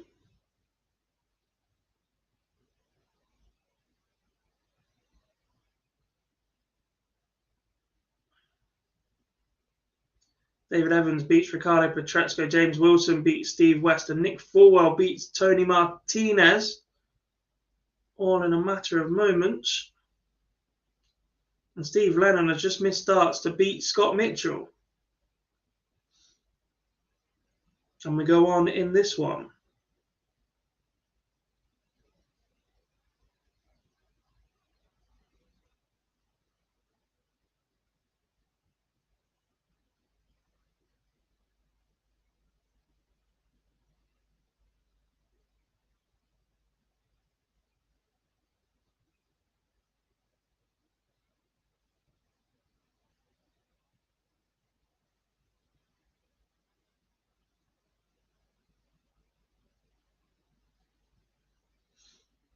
On a break from work. Good to see you, buddy.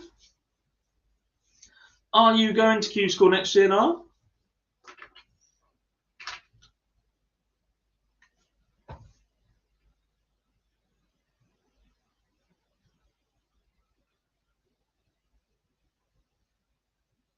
Same question to you, actually, Shawnee. Don't think we've asked you that one yet. Are you giving it a crack next year?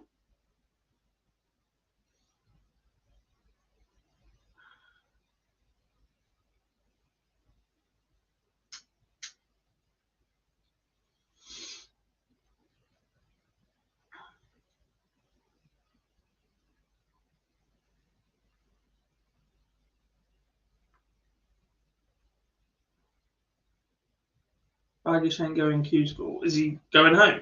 Is he packing it in for a bit? Back to the CDC tour?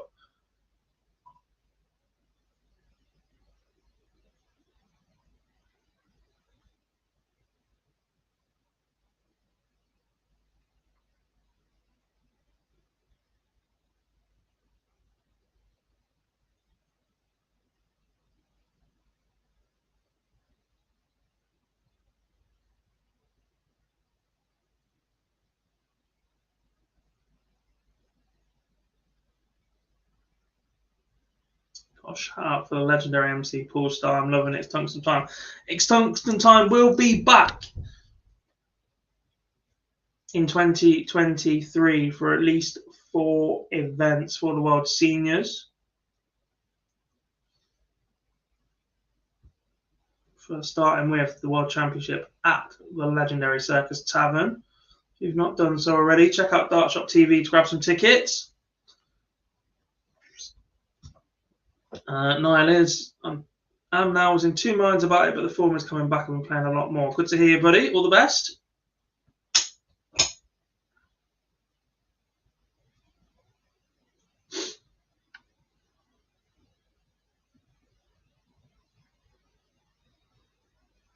Steve Lennon wraps up a 6-3 win over Scotty Doug Scott Mitchell.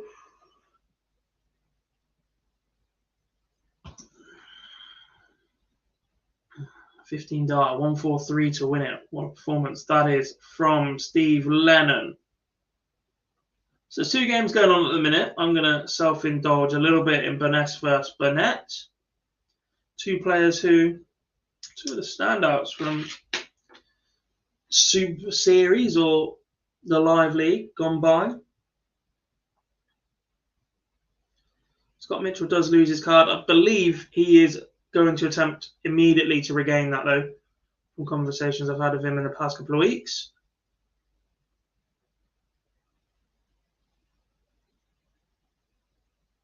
Scotty does lose his tour card, yeah. So that's him, Hendo, Doran, Andersvan? Is Van out yet? Is he still in?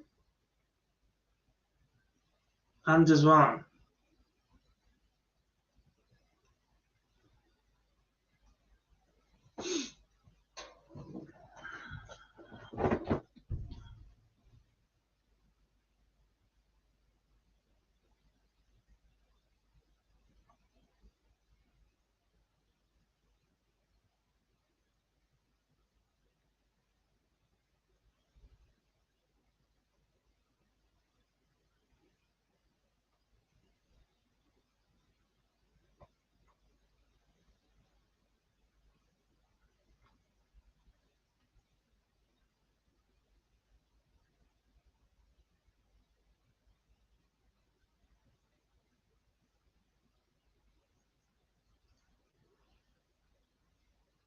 My ability is shocking, Bergh. I've got nowhere near Q score.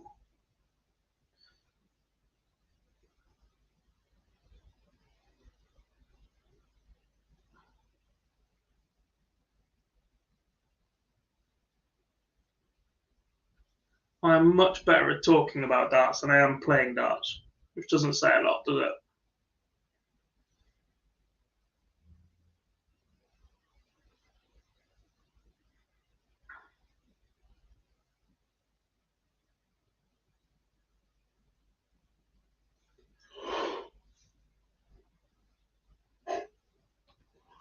I'm sorry. That's what happens when you stay up to watch the NFL. Egg chasing with padding on.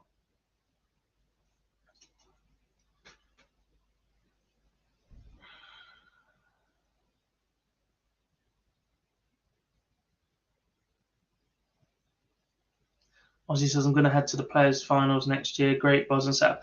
Mine is ridiculous. So good, honestly. Like, I've been to a fair few of the majors now. Not all of them, but there is no place like Minehead.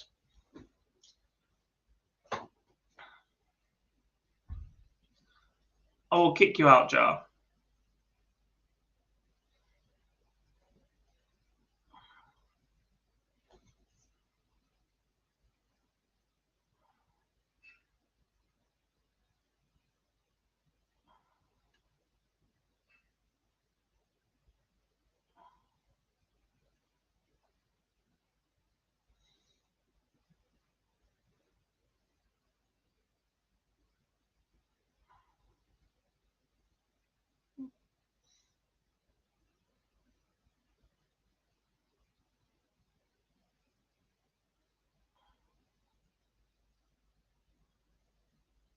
Any news on Riley's qualifiers? I don't know, actually. I've not heard anything about those. I know they got rid of a few clubs last year. So they were cutting down the venues which could host, but I think Wolverhampton was one of those, and that was one of their bigger clubs as well. But no, I've not heard anything about UK Open qualifiers for next year, to be honest. Do I know if Benito van der Pass coming back? At the minute, I don't believe so. The last I saw about Benito was on Twitter from Matt Ward, who was his manager, saying that he's just taking a break from the game and he's really enjoying not playing at the minute. So potentially, yeah, look, a lot of talk about Cammy Menzies in the chat right now about MVG being fortunate to get past him, potentially, but Cammy also has to take those opportunities, and where he might fall in the draw tonight. That one could be very interesting. Ghana doubled their lead.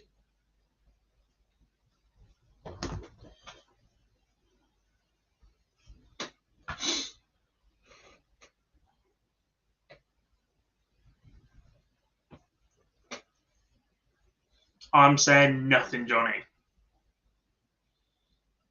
I've got enough trouble in the past.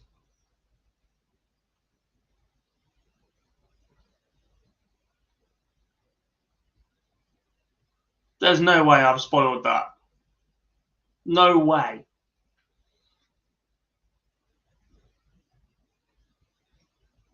Because that's come through an app notification on FlashScore, and there's a delay between what I say and what you hear. There's no way.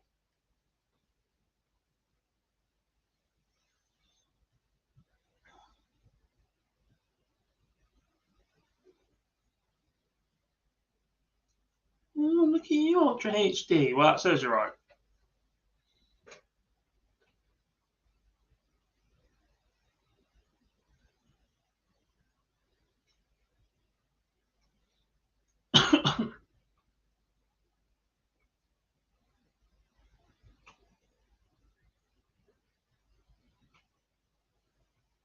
Steve Beaton already qualified for the Worlds. I believe so. Or he'd be here.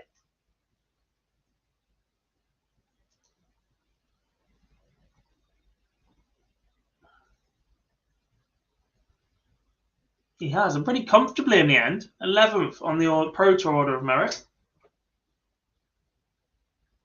£9,000 over the safety net.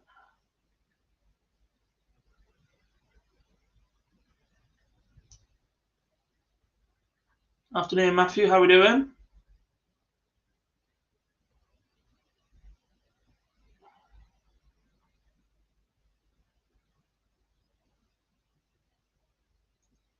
What's the closest way to get by train? Geesh. Start about 4 days before. To be honest, Craig, are you not better off flying?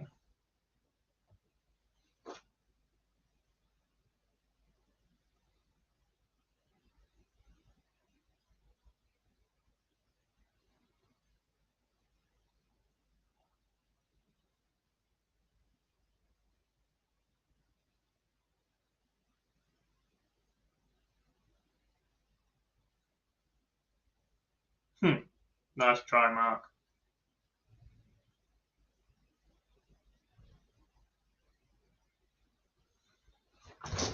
You're not.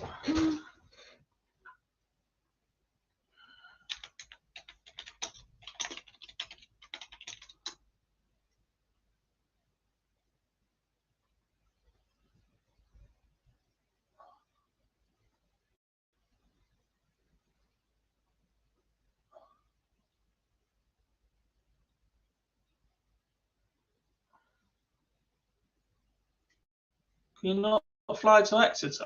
Or have I made that up?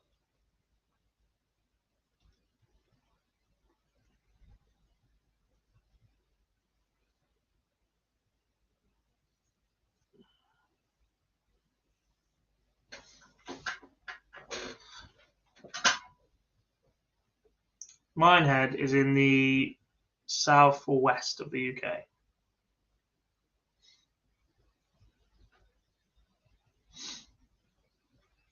Is there too much rubbish in the world player-wise?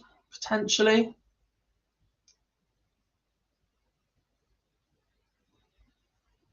I get that it's the world, so you get that, especially in prelim rounds, but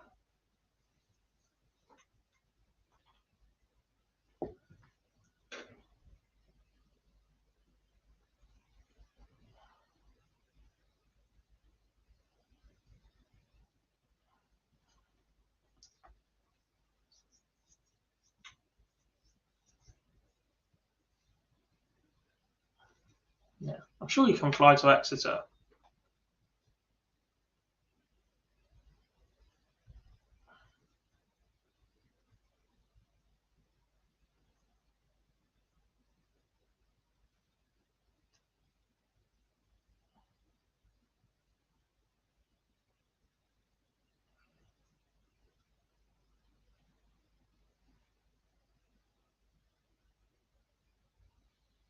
Some game this between Burnett and Burness, by the way.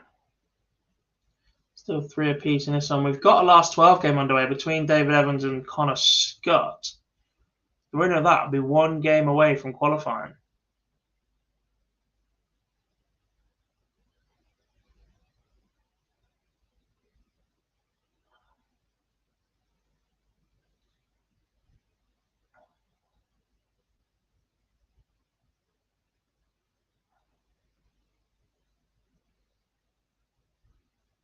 Have all Northern Irish tour card holders qualified for Alexandra Palace?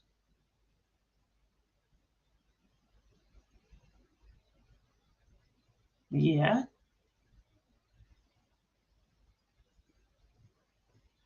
What time is the draw actually at today? 5 or 6:30? So we'd heard 6:30, and then the earliest we'd heard it been brought forward to was 6:15. Where have you got 5 from? Because that's quite concerning.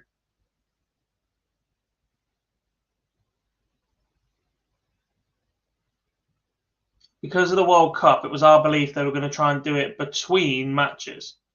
Because whilst they still have news going on, if they need to cut away for a goal for anything, they wouldn't do that in the middle of a live draw.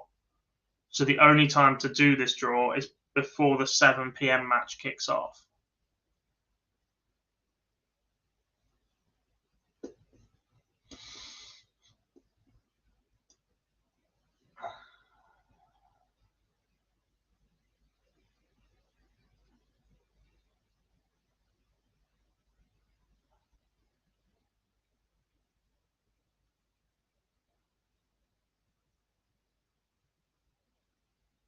Sky Sports website said after the slam last week it was at 5.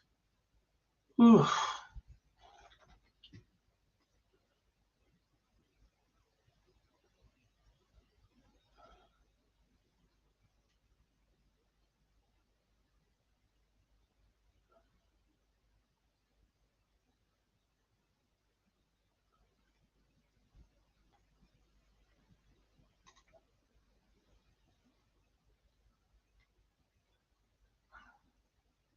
PDC website is still saying 6:30.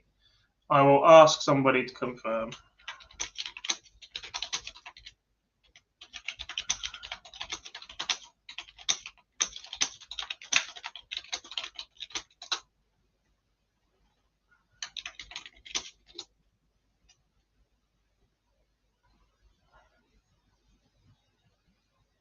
Draw is on Sky Sports News. Yeah, we believe it's 6:30. Phil's at the PDC Media Day right now. I've just asked him to confirm it with a PDC.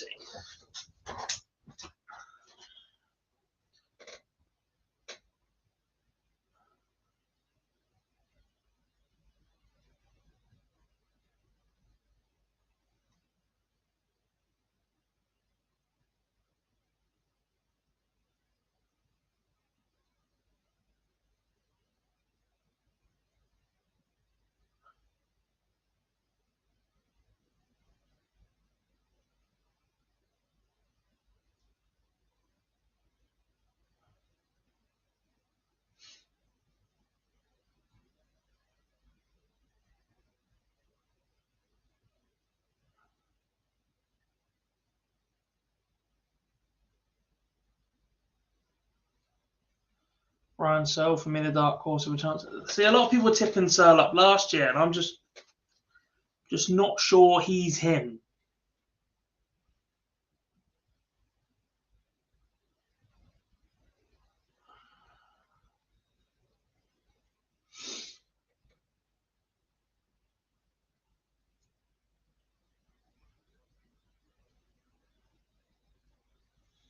4 apiece between Burnett and Burnett, and another 180 for Richie.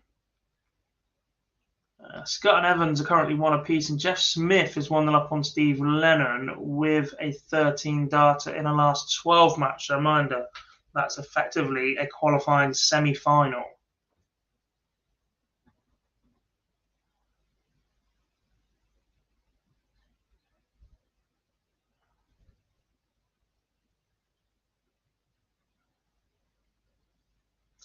And that first Sherrock draw would be that'd be crazy. It's also not possible. They're both in as international qualifiers.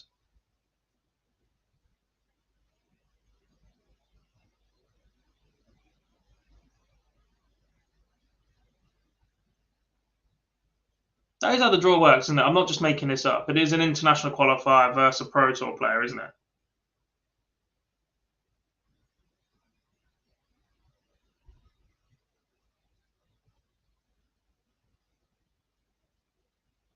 Yeah. Whew.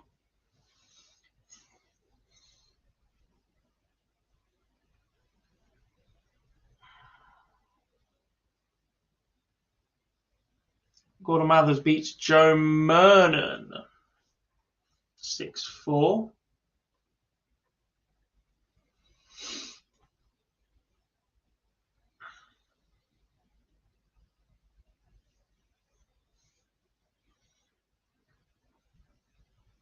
Burnett versus Price in the second round. Go. Now we're talking. That one's possible. Yeah.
So warming up, we've got Clark versus Wilson. David Evans has turned it around from 1-0 down to Connor Scott to 3-1 up.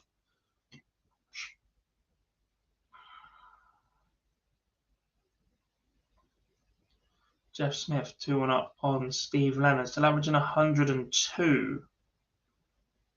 Richie Burnett 1 away. Just a score of 5 in the middle of the leg. Richie. Duly punished. Nick Fulwell is absolutely flying right now. He's 4-0 up on Mike Kivenhoven. A win that would end Dutch participation.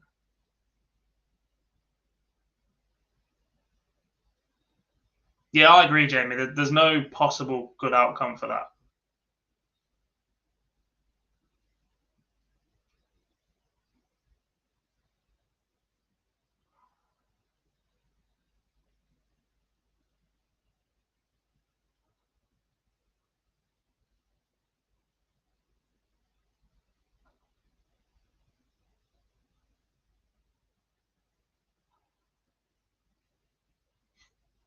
Five, 180, 140, potentially 32 to put yourself into a qualifying semi-final.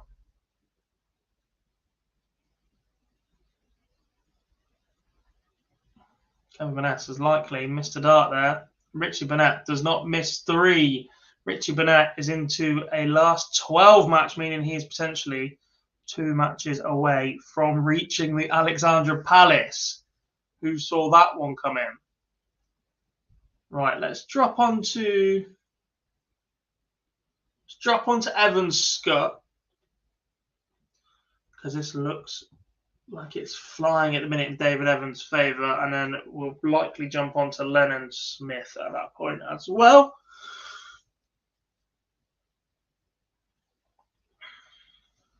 How many can qualify? 3 can qualify, Ali.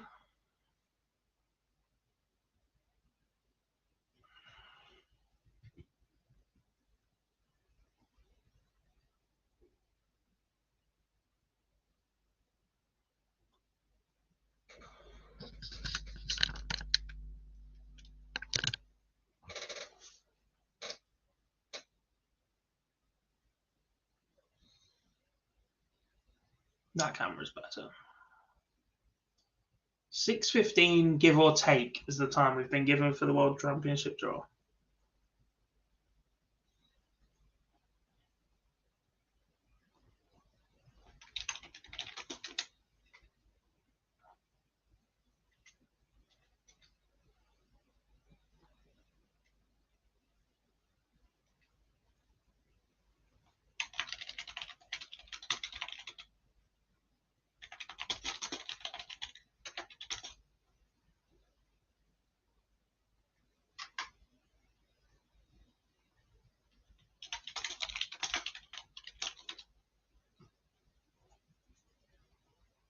This is the last qualifier, so these are the final 3 spots for the World Championship.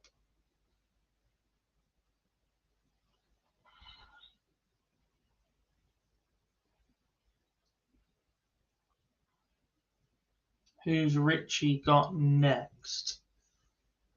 Which board did he come through? 2. Takes on Brian Rahman. Oh my god. Who were your picks to qualify before? I didn't really go for 3 picks when I should have. My outsider was Andy Bolton. He got beat first round.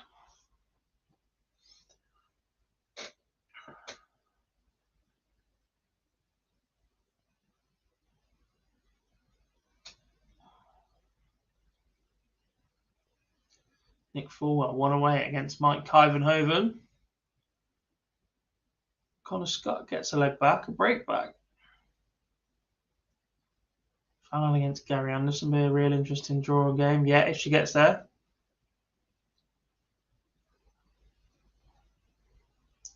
Basically, we're going to go live about 6:10 on YouTube, and we're going to live react to the draw as it happens on Sky Sports News. So that's all you guys need to know.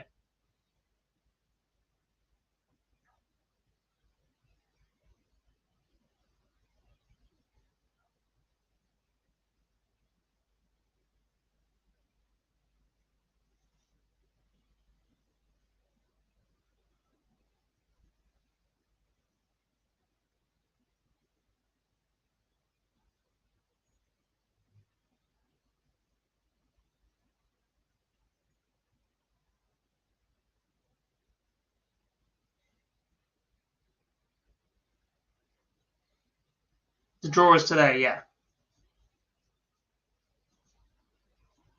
I don't like this, by the way. I don't like the fact that some of these players might have played at Minehead. Unlikely, because they've been top 64, but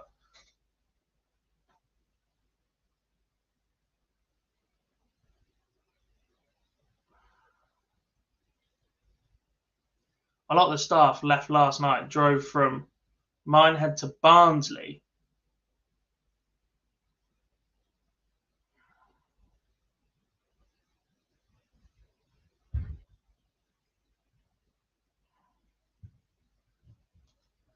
Ryan Joyce is still in. I think he takes on Gordon Mathers. Yeah, next. And a qualifying semi.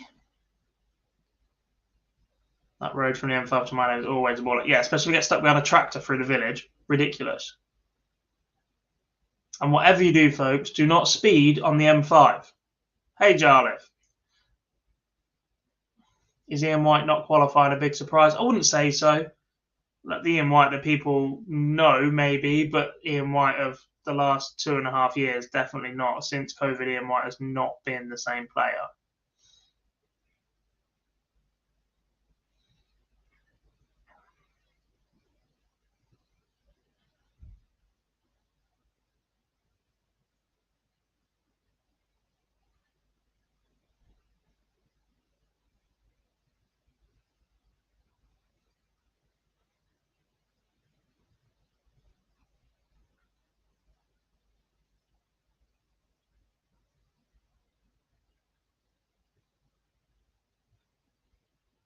It's a big leg for David Evans, who led this match 4-1.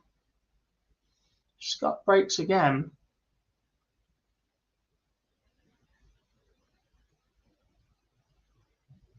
And he's in position to do so.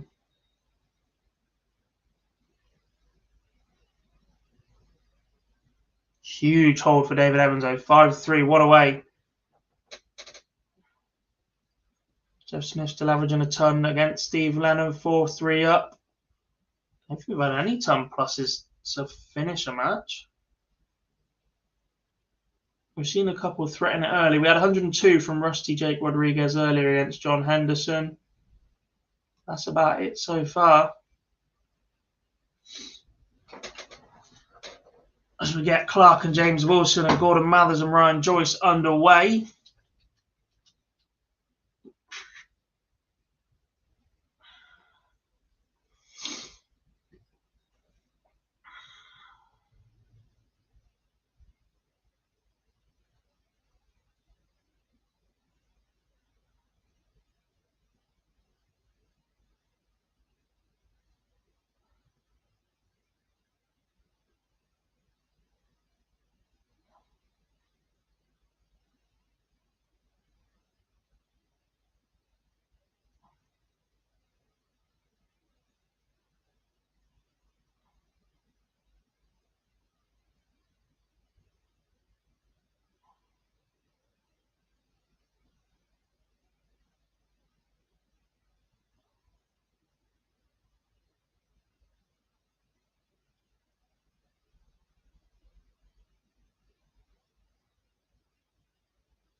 Connor Scott needs 145 to save his tournament.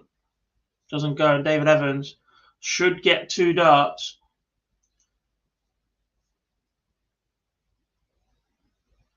To reach the last 6. That checkout would have put him 1 match away from qualifying for Alexandra Palace. How many separate World Championship qualifying methods has Mathers tried this year? This backdoor entries are ridiculous. Max Hopp was on entry attempt number 5 this year.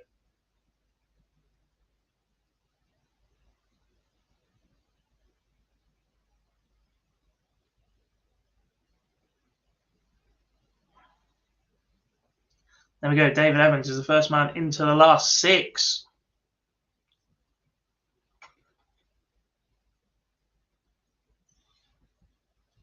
Let's put the end of Lennon and Smith on as Nick Forward, by the way, moves into the last 12 of a 6-2 win over Kyvenhoven. We'll at the end of this one on, and then we'll join Joyce versus Mathers as well.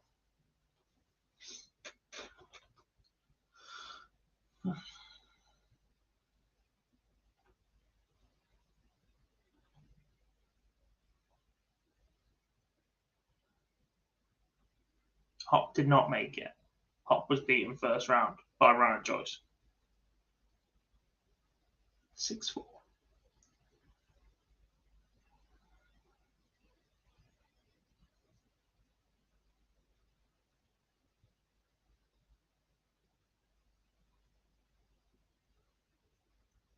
Jeff Smith goes 5-4 up on Steve Lennon.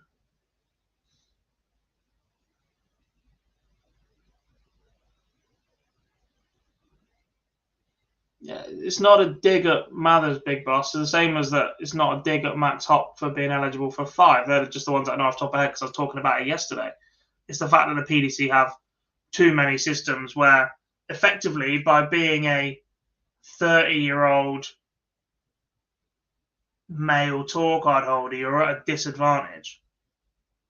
A British or English 30-year-old tour card holder is at a disadvantage.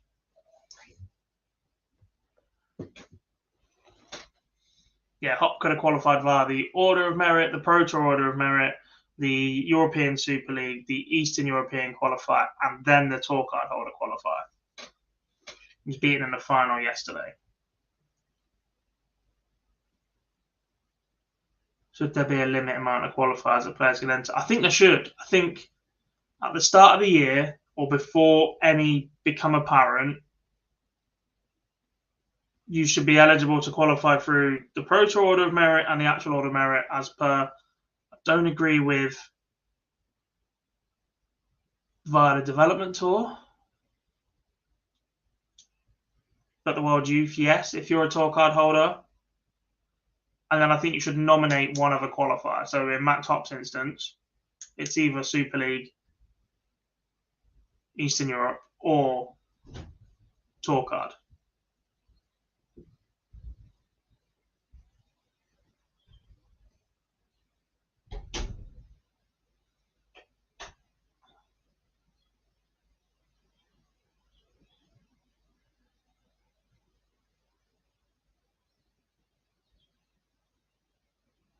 Under 23-year-old female non-tour card holder German would be the optimum. Yeah, bang on.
Side and leg then between Steve Lennon and Jeff Smith. Currently 5 apiece. Steve Lennon wants the fish.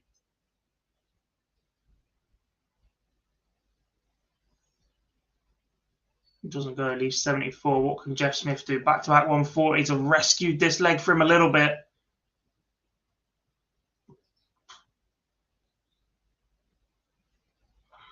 Oh, and he takes out 103. That's a dagger to the heart of Steve Lennon. As the Canadian, the Punisher, Jeff Smith, takes out 103 to put himself into a qualifying final. Yeah. What a display from Jeff Smith that is. So tied 12s are actually semi-finals, aren't they? And the last 6 is a qualifying final. So David Evans is in the qualifying final.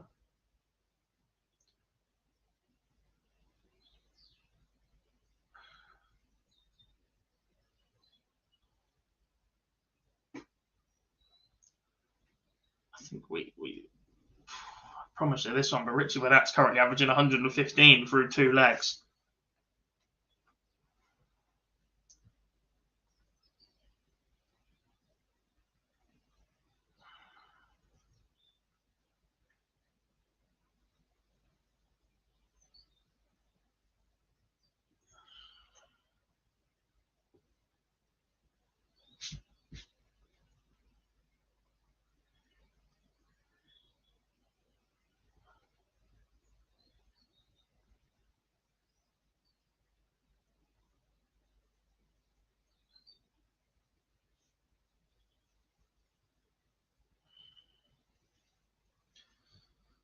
Which was better shot, MVG 170 last night or Price 164 last week versus Noppy?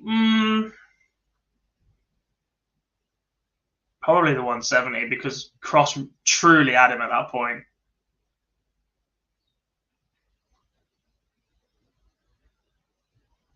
How quick will they work out the schedule for the World's Got tickets for the 20th evening and hope for some cool games? Yeah, I reckon by the end of the week. So we'll get the draw today, drop it into brackets. They'll normally take 2 to 3 days to work out the schedule. I think Thursday or Friday you should about get a schedule.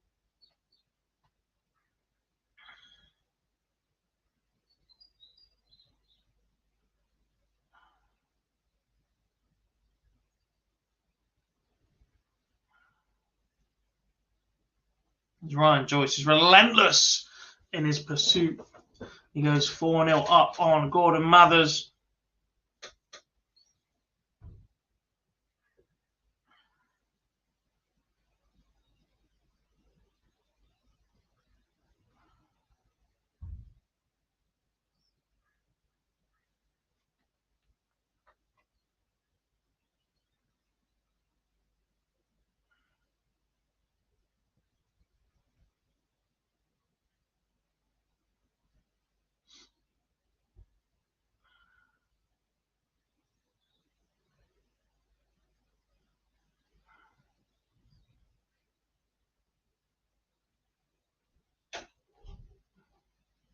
Who made the decision, Ari? Josh Rock's win at the World Youth for making today free qualify. I think that's always been the rules, TJ.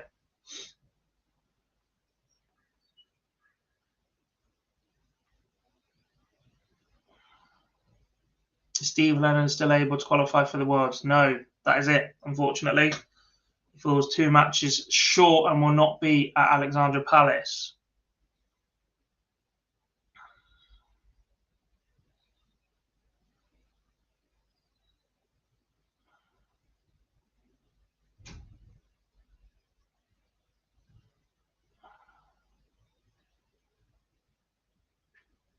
I think if anybody withdraws now after the draw's made, then it would be replaced with, holy moly, 12 dart leg, 149 out from Ryan Joyce. This is only going one way, I'm afraid, folks. If anybody withdraws afterwards, then it would work its way down the order of merit for players not yet qualified. Who would that be?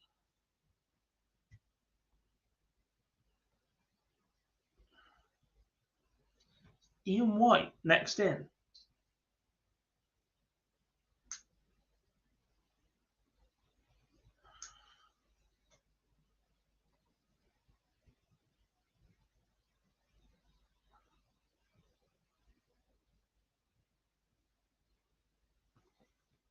What would have happened if Rock got to the senior final yesterday? A very busy day for Josh Rock is what would have happened.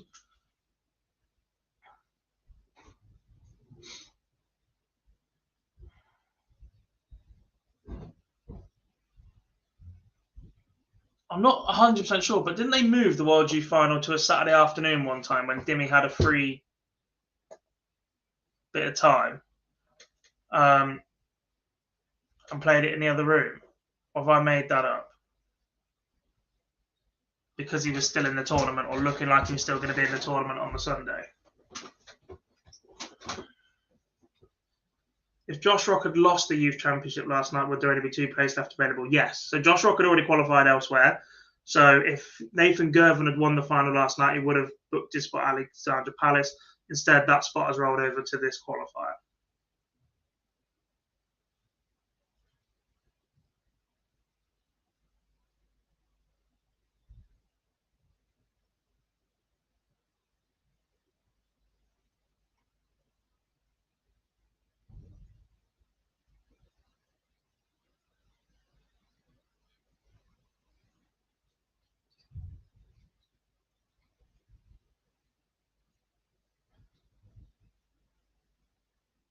Do they?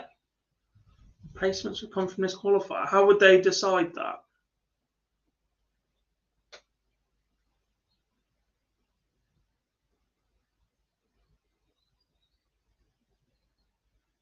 Mathers gets one back. Just 5 more to go.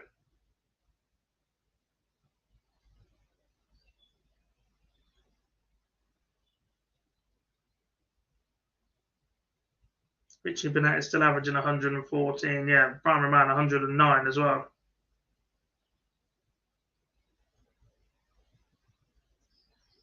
Finalists by order of merit order. Christ. How's that fair?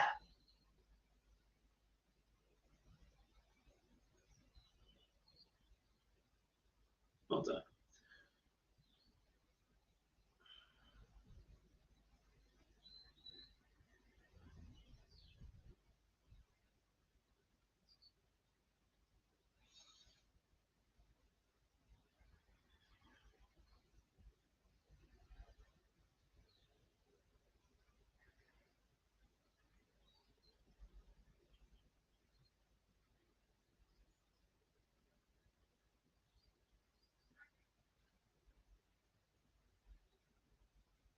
Do I think Desvan will win his card back? That European Q score is getting tougher and tougher, to be fair. He's shown glimpses this year. I think he's back practicing with Barney. Correct me if I'm wrong. I'm not sure that one's a nailed on one.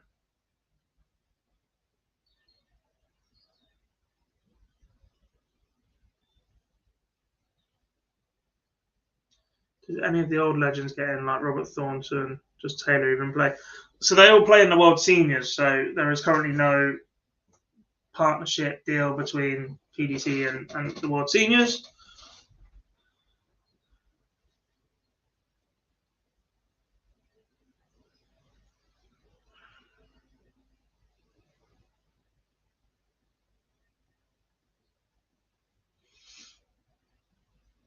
Mothers gets another one back.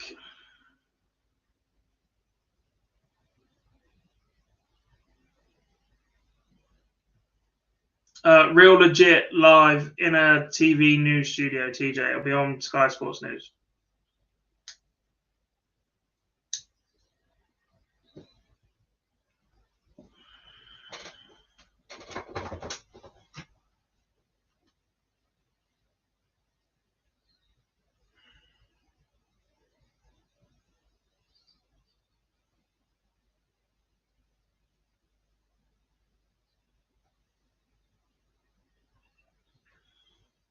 Yep, no World Championship for them. They're just World Seniors players. Thornton's played on the Challenge Tour this year.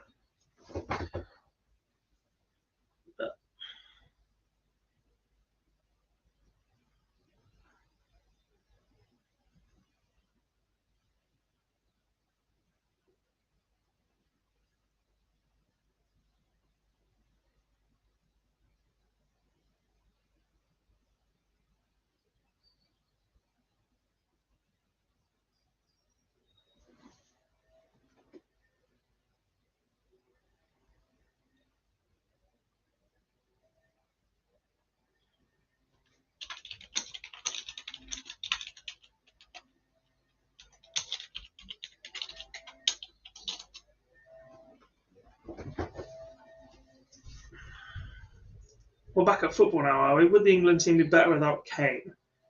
No comment. How are you doing, Dumpster Darts? Good to see you, bro.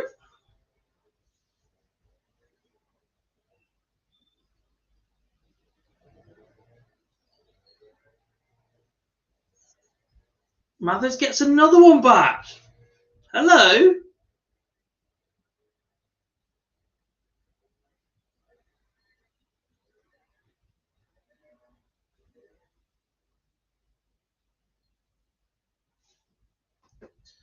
Will more non-tour card holders play the MODUS Super Series instead of going to Q School? The thing is, Bob, they can do both. It's only those that get a tour card that then become ineligible for the Super Series. So I think you'll see quite a few going to Q School, making sure that they're, well, if they get a tour card, they get a tour card. If they don't get a tour card, they're then eligible for Challenge Tour. If they do well in that, they'll get called up to Pro Tours anyway. Then playing the Super Series, as well as if they're over 50, go and play in the World Seniors. If not, they might go play in the ADC events, etc. There are opportunities galore right now.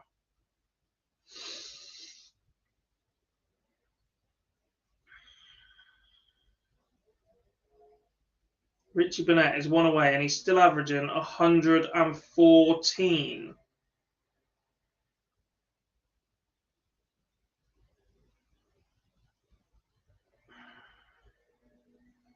Ryan Joyce looks like he is about to close this one out. So we might catch the end of the Roman Burnett game. This should have been all over. Ryan Joyce was 5-0 up, averaging 20 points higher than Gordon Mathers.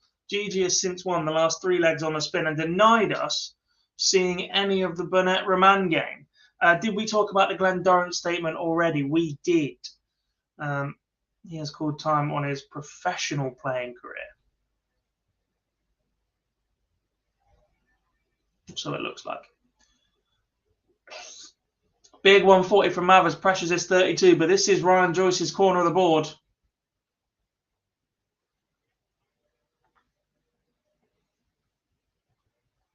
And it doesn't go. Surely not.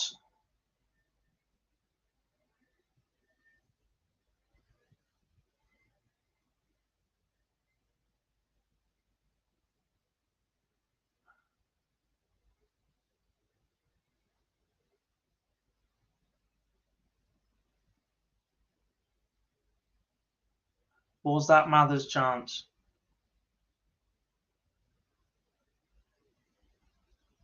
It was. Gigi will be kicking himself to fight back into that match. He had chances to take that one 5-4, and who knows where it goes from there.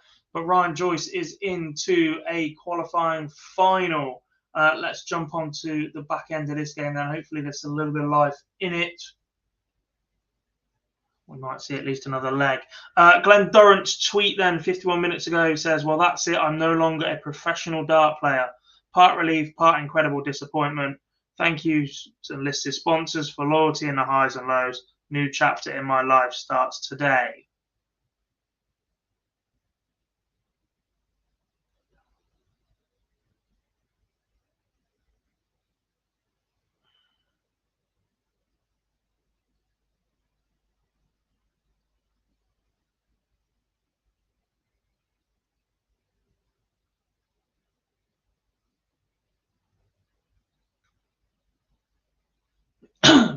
As Burnett wraps up a 6-3 win over Brian Roman. I thought we were set for another leg then, but Richie Burnett takes out 186 in 6, and he is now into a qualifying final as well.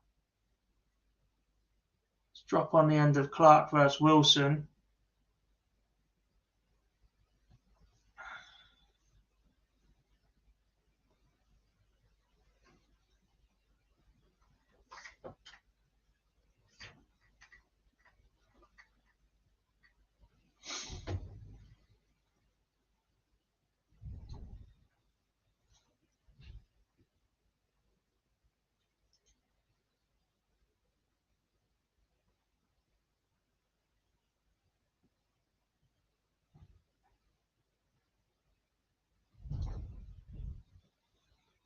So, as it stands, Richie Burnett will take on David Evans for a spot at the World Championships.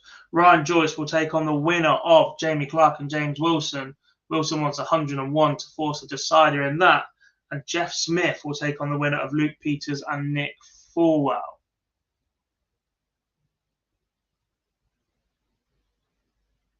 Is that a record average by Burnett in PDC Qualifier for this? Not a clue, Tommy. I'm not even going to pretend like I know the answer to that one.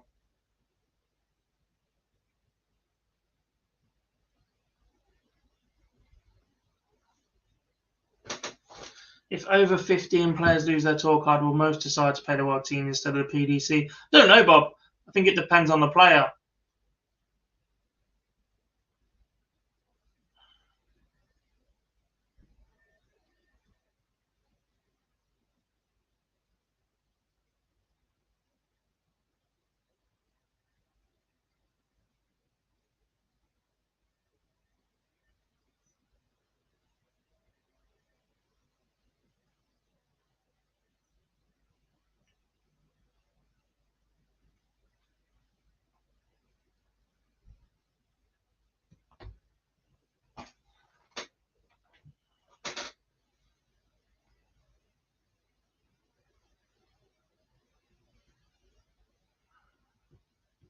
Match darts for Jamie Clark.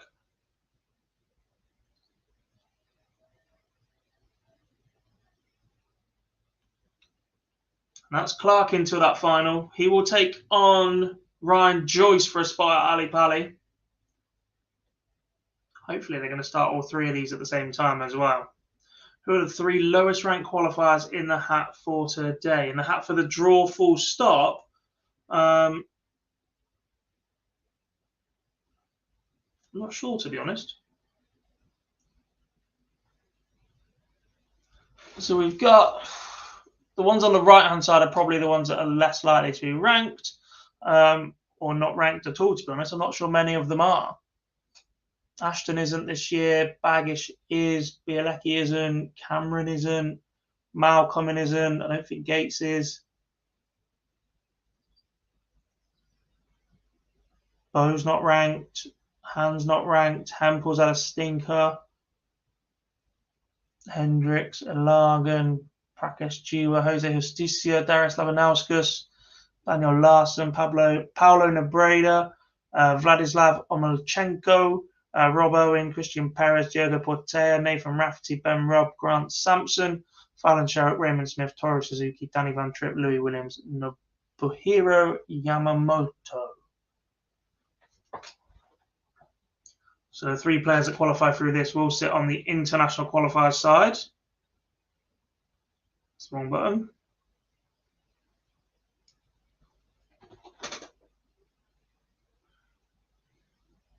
Technically, Fallon is lowest ranked because she failed at Q School. Well, that's not true because they're players that.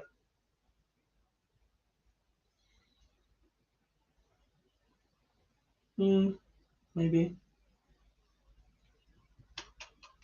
There's no other Q School failures in there.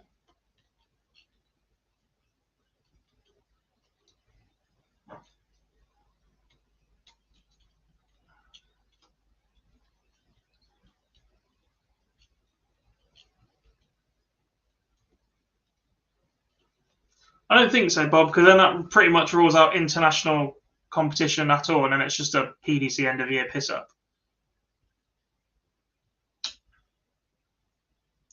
Oh my. No spoilers.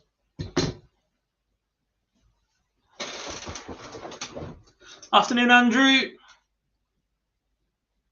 Yes, Fallon was at the Slam and earned ranking money for that.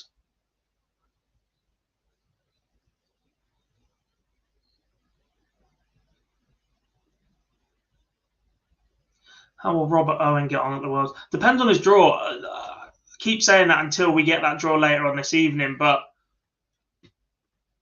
if Robert Owen gets a crack at a Richie Edhouse, a Mickey Mansell, a Neil Zonneveld, etc., I think he's got a chance. If he draws Josh Rock or Adrian Lewis, I'm not so convinced.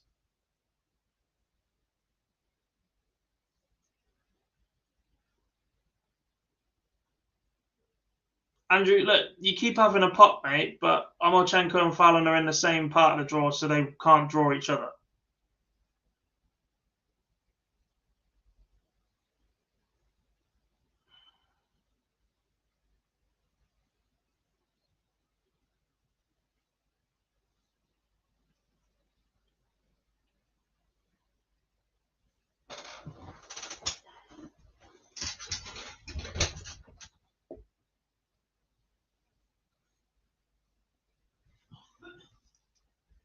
Who's won so far? It's easier just to tell you who is left.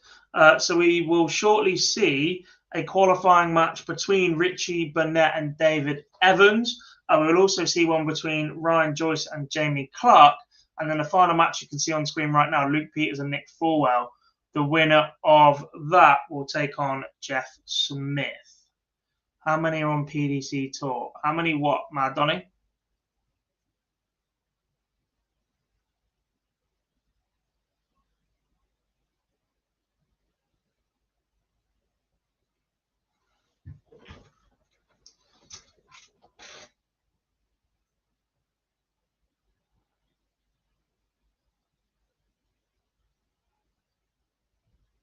Nathan Rafter will not want to be drawn against Josh Rock. I'm not sure anybody wants to be drawn against Josh Rock right now because there is that fear factor, right, about him.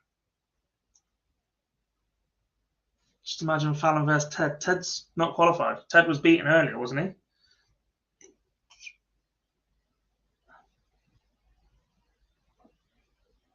Ted lost first round, well, last 48 to Connor Scott, 6-2. There's potential for Mensur Sulovic to be in the firing line.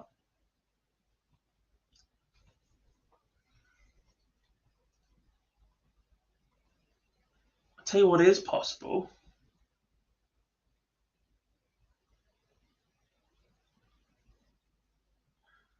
Mike De Decker.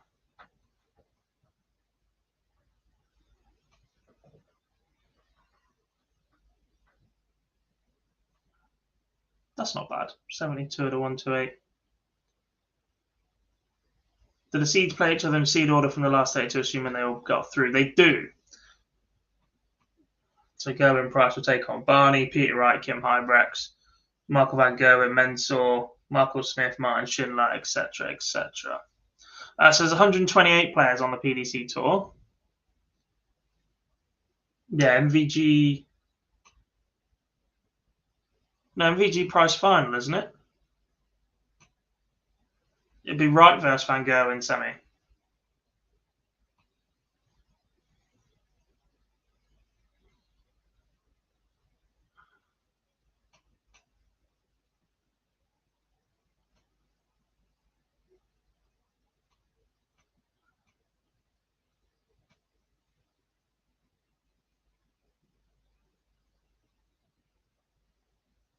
Mentor versus Sherrick round 2. Yeah, that is possible.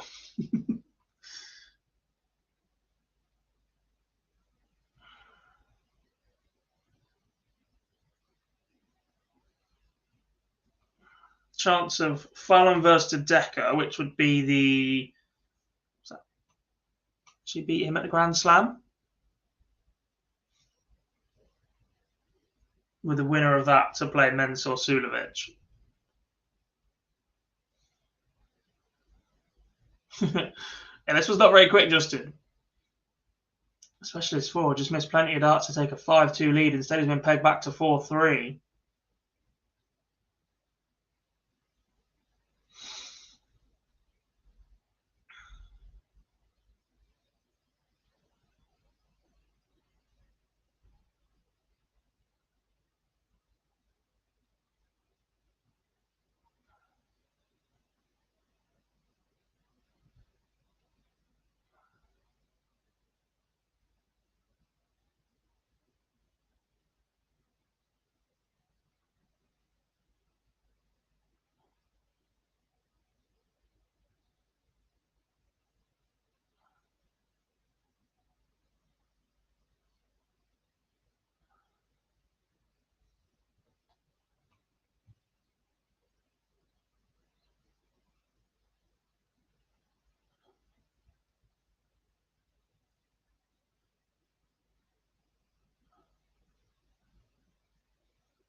How's Burnett getting on? So he's into a final. So he will take on David Evans for the chance to reach Ali Pali, but they haven't started that one yet.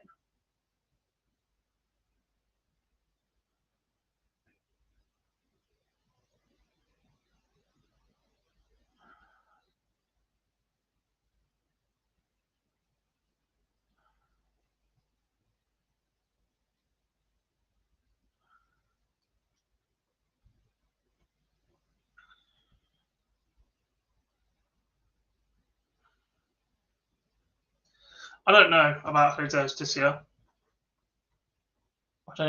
I'm not sure it's for them to speculate on whilst on a TV broadcast. Depends who's on comms at that time.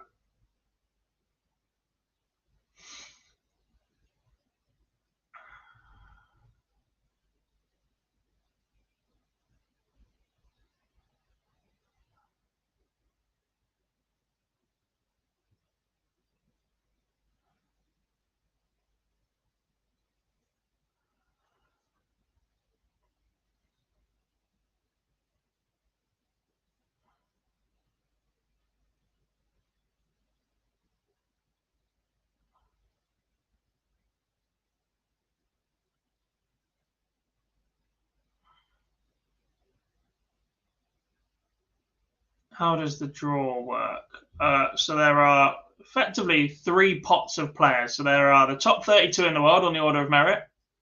Then there are the next 32 players not in the top 32 on the Pro Tour order of merit. And then there are 32 players that have come through qualifiers. There will be a qualifier matched up with a Pro Tour player. And then that draw will also be dropped into one of the seeded players as well. I'm not sure if we're going to have 3 pots or if they'll just do it in bracket order.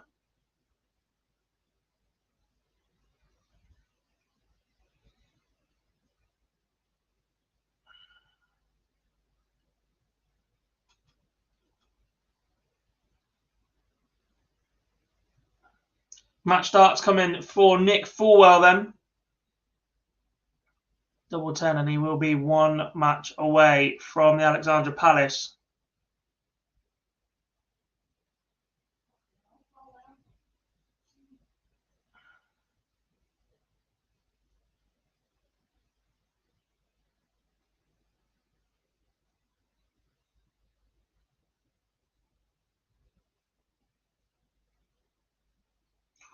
And Peter snatches it again. Fulwell's missed darts for the match.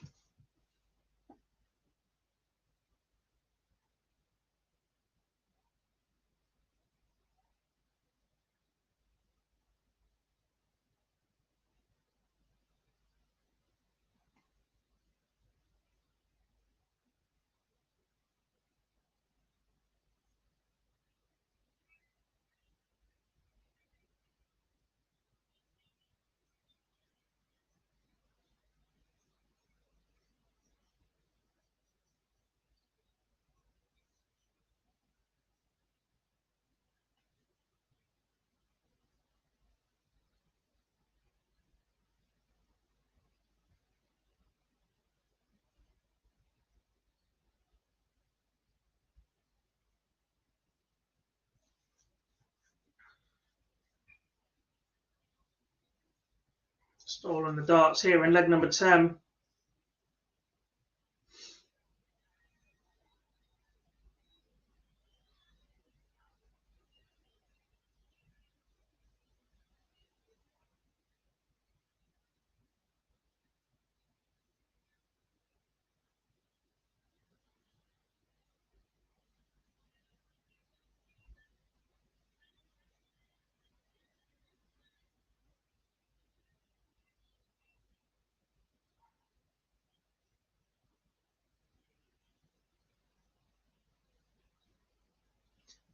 Potentially more match darts incoming for Nick Fulwell, unless Luke Peters can take out the 130. He can't.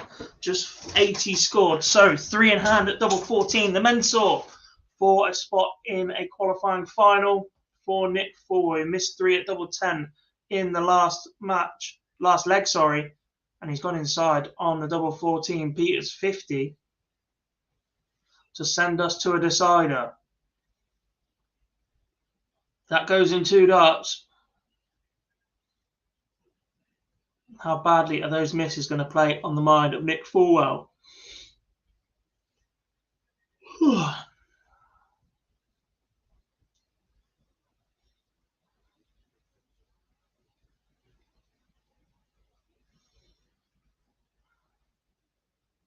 Mentor's double 12 now. Yeah, I think you might get a fine for that one.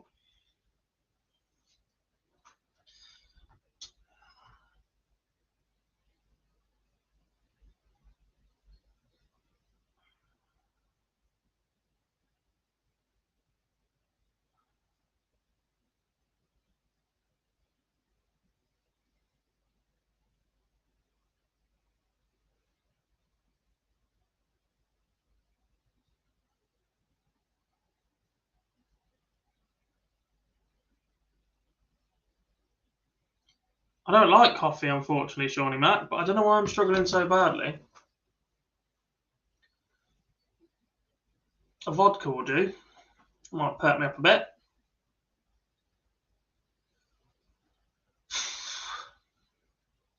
Only 2 more streams to go after this one. Fulwell leaves top. Match darts incoming once again for him. He's had match darts in the last 2 legs. This time he has plenty of time at 40. Can he make the most of it?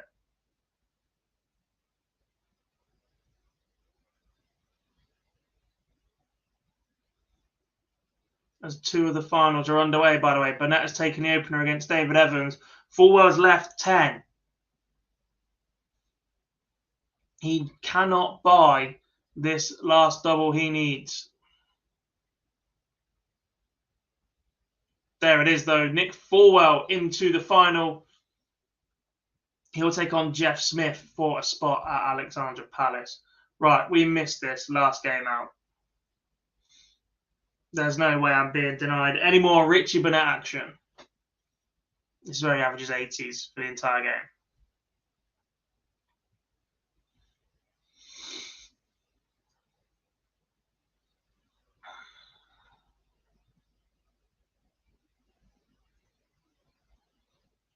Which of the 32 seeds would you most want to draw if you're a qualifier in the world? I'd go after someone like Gabriel Clemens at the minute.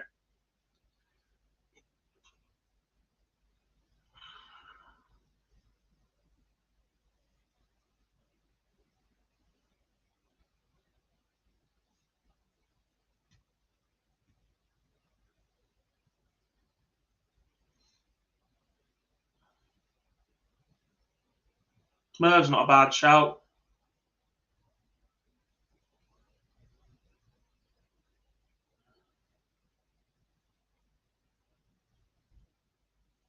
Merv or Clemens for me.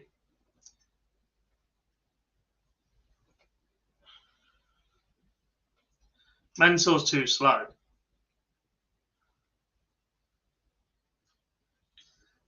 Who would Merv play? 6 cross. Clemens would play. I'd go after Clemens.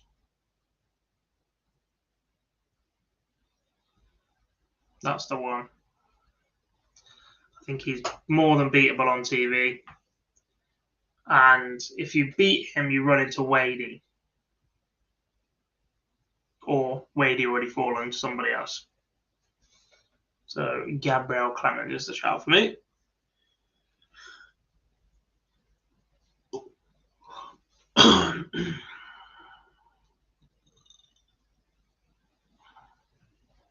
Red's not playing as well as he was. I agree with that, but the last couple of tournaments he looks to have turned it around as well. So he made the semis of the World Youth, and then played pretty well with the players as well.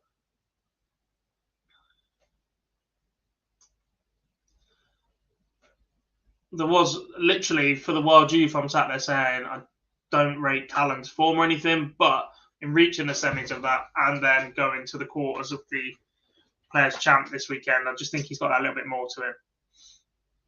And if you get caught up at his pace, he can run away from you very quickly. Joyce and Clark are 1 apiece on board number 2.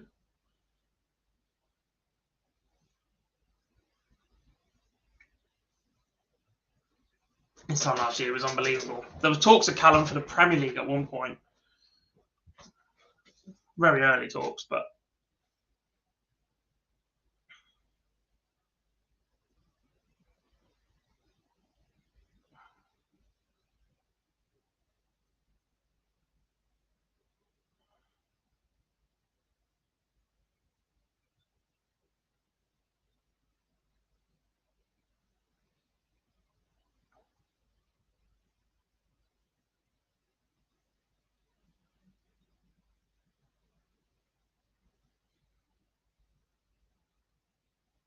Joyce goes 2-1 up. His average has just climbed significantly as well.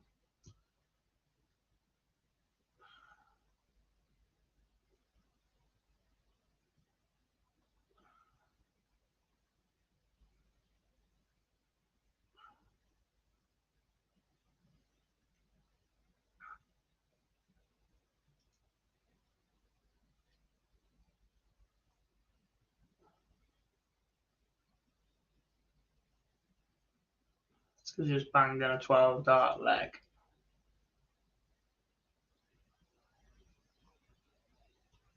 If Rob Cross wins awards, will he play in the Premier League? The last time I spoke to him, no.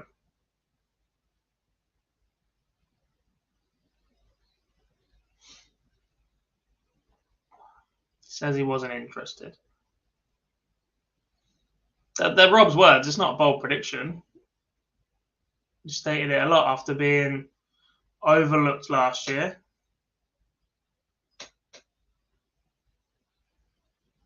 He stated a desire to not play in any of the non-ranked events.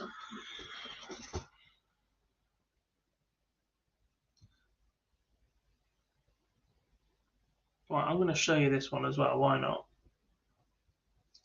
And I'll talk you through Fulwell and Smith.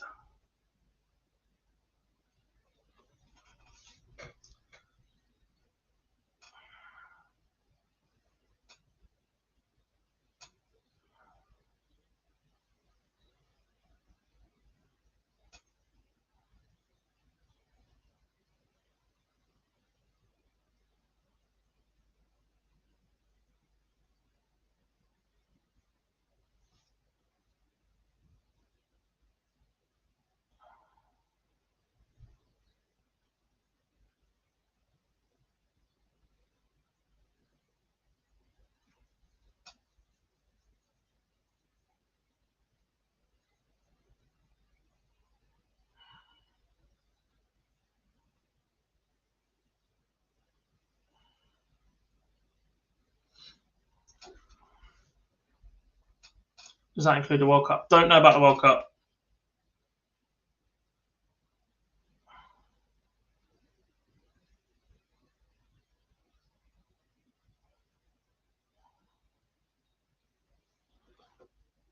I think there's 10, maybe 11 in the conversation right now. I think your top 4 are safe. Wright, Price, Van Gerwen, Michael Smith. I think then you're looking at 4 of Luke Humphries, Nathan Aspinall, Joe Cullen, Johnny Clayton, Rob Cross, Dirk van Dijvenbode, Dimitri van den Bergh.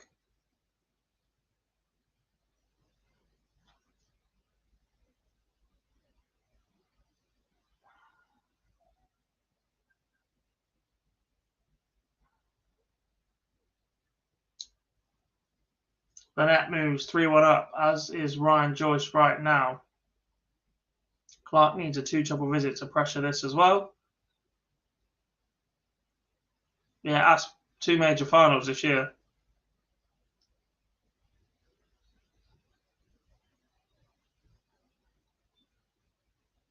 No Noppert or Smith, no.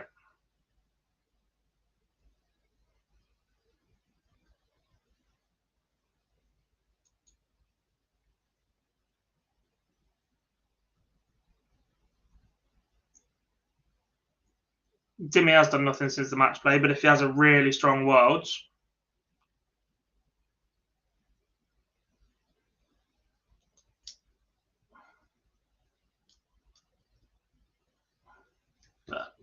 I think Noppert should be in with more of a shout, but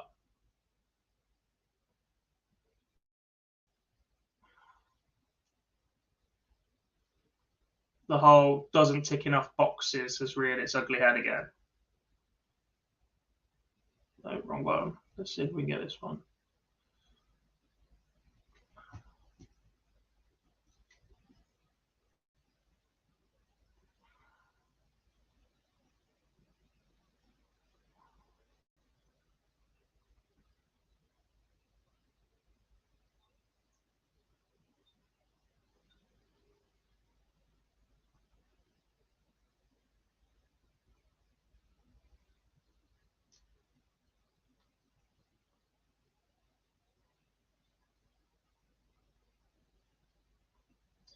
Ryan Joyce now 4-1 up on Jamie Clark and opens up 1080 ton.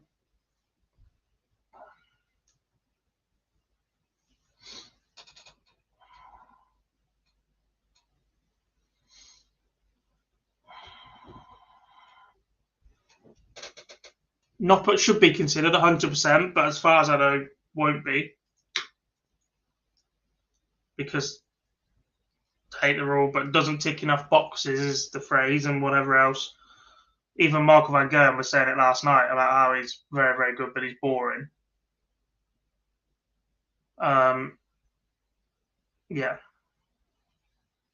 Humphries, I think, is pretty much there. World number 5, multiple Euro tours, etc. Unless he loses first round at the Worlds and has an absolute disaster.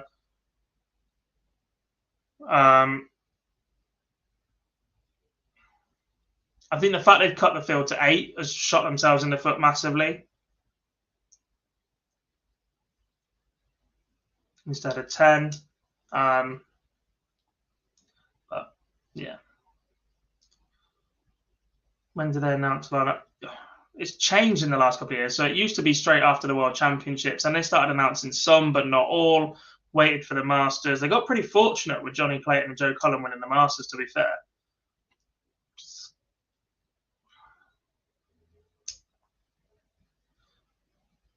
I think Cullen will get another shot as he was runner-up last year. I think Humphries and Cullen are pretty safe. Then it's between Asp, Clayton, Dirk, Dimmy for your last spot. I missed one. Cross. Sam, I'll kick you out of this chat. Whoever wins these games are in the draw tonight. Yes, sorry, Craig, we've got a little bit distracted there. a la Ryan Joyce, is a leg away from the World Championships. Shizzy not done enough at the back end of tournaments, is probably more informed than 3, 4, 5 of those players I've just listed, but doesn't get it done at the back end. Johnny did win the most nights this year, but hasn't really produced anything since, and that makes him vulnerable.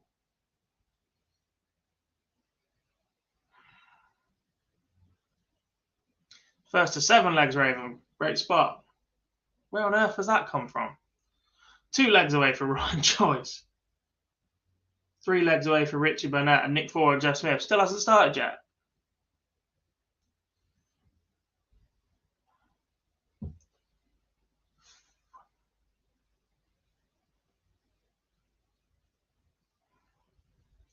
Jose didn't get another shot, so why give Colour one? Because they didn't want Jose in to start with.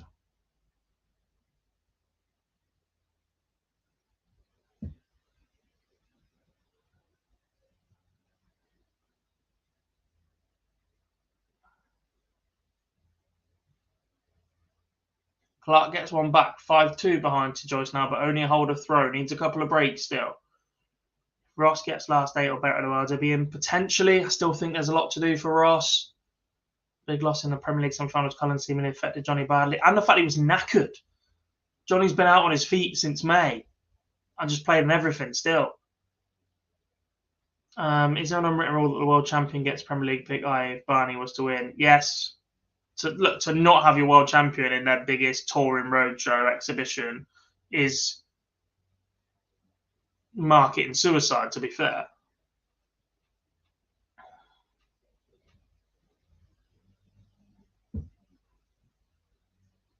Humphries needs to win something. I mean, I get what you're saying, but at the same time, he's world number 5 without winning anything.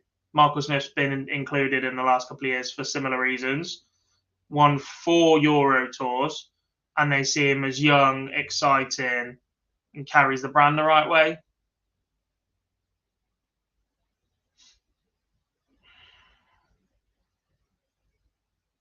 And it might mean he talks about something else in an interview for once.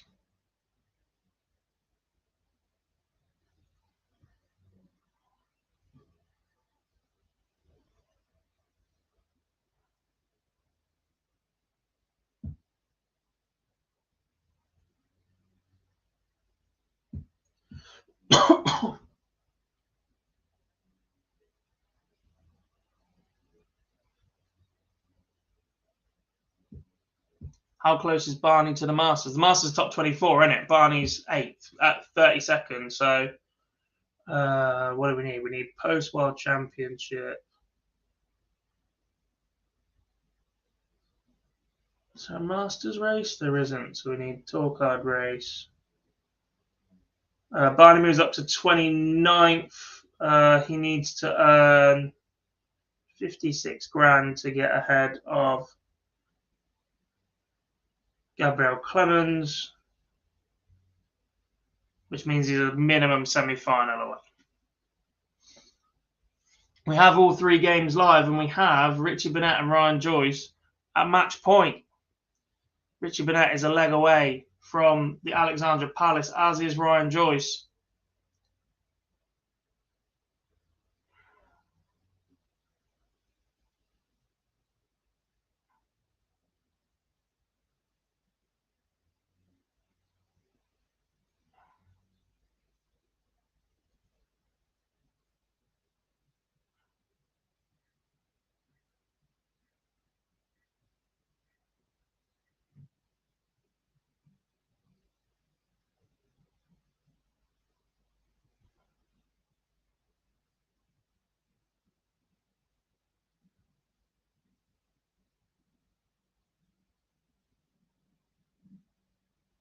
Clark gets another back. That's 6-3 against Ryan Joyce. That's another hold.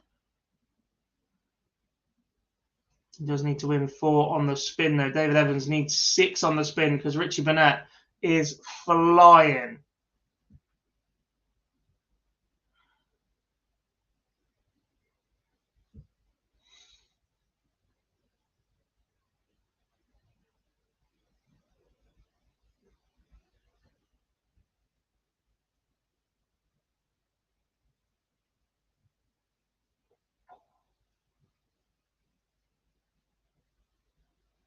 About 6:15, we believe. We'll be on about 6:05, and we'll stream up until the moment it happens.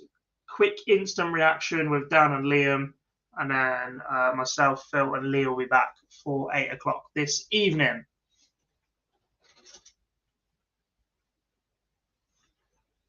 Nope, I hate the fact they've used the Masters for the last 2 years because the tournament has been completely irrelevant before that.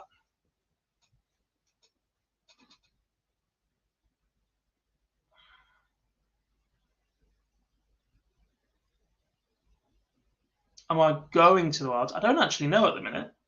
I don't have tickets. Depends if we need any days covering, any extra help.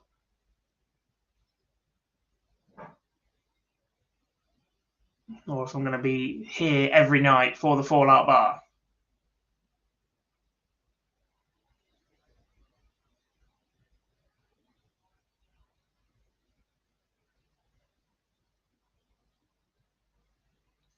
If you lose your tour card, do the players below automatically move up on the order of merit? I'll get to that in a minute, Sean, because Ryan Joyce has just qualified for the World Championship.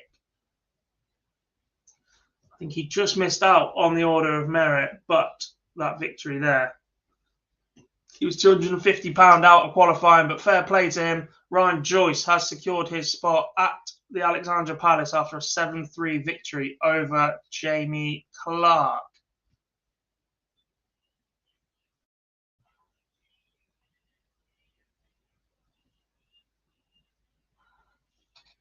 Richie Burnett has more match darts.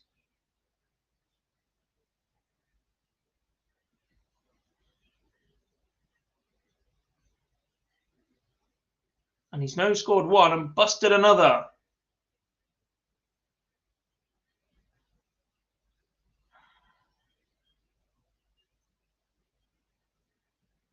Jeff Smith doubles his lead on Nick Four, and David Evans extends this match a little longer.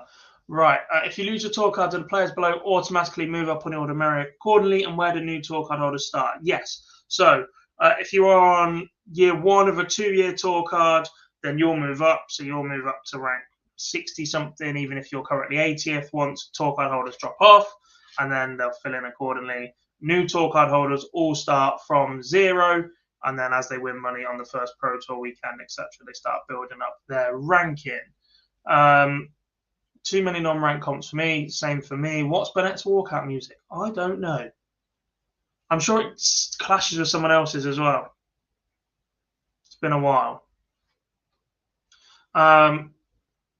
Jeff Smith wins his first match. Keegan Brown must win his first round game at Ali Palace to retain his card. True.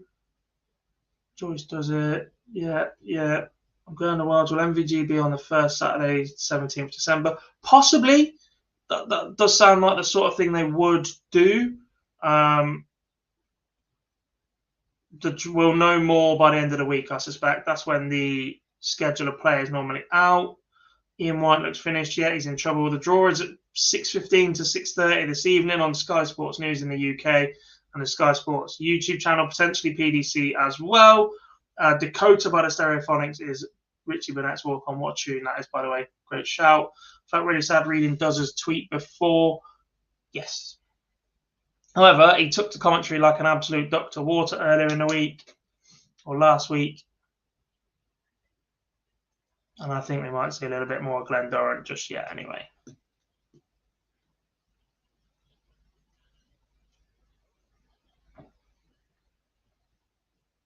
It's another leg for David Evans. 6-3 now. Richie Burnett with the darts here in leg number 10. As Jeff Smith goes 3-0 up, this one looks like it might only go in one direction so far. How much do you get for getting to the Worlds without having to enter a qualifier, and how much does a qualifier get from the qualifiers? There is no prize fund for qualifiers as far as I'm aware, but you just pick up World Championship prize money. First round prize money is £7,500. So anybody that has entered via the Pro Tour Order of Merit or the International Qualifiers route is wins £7,500. The top 32 are automatically get a little bit more than that. Does it always even out to a certain number of tour card holders? Does it fluctuate year to year? So there's always 128 tour card holders. Obviously, the number available at Q School fluctuates depending on how many lose their tour card, how many are in a first year, because obviously it's a 2-year system. So how many players are in year 1 of their second year will automatically retain, how many then come through and pick it up via the top 2 on the Challenge Tour, the Dev Tour, however else they choose to award tour cards, etc. And obviously, you're guaranteed to have a minimum 64 players retained through the actual order of merit. Does John Park still do punditry for Sky Sports? He does. He was on the Grand Slam last week. I think he'll be back for the World Championships. David Evans has just missed double 12. What was that? A 138. He's gone inside 19s, 19s, 12s. Burnett potential 1-2-1. Oh my God, Richie Burnett! Now then, David Evans just missed double 12 inside for a 138 checkout to make this match 6-4, and Richie Burnett has qualified for the World Championship with a 1-2-1 checkout. Flying kicks for days. Oh wow.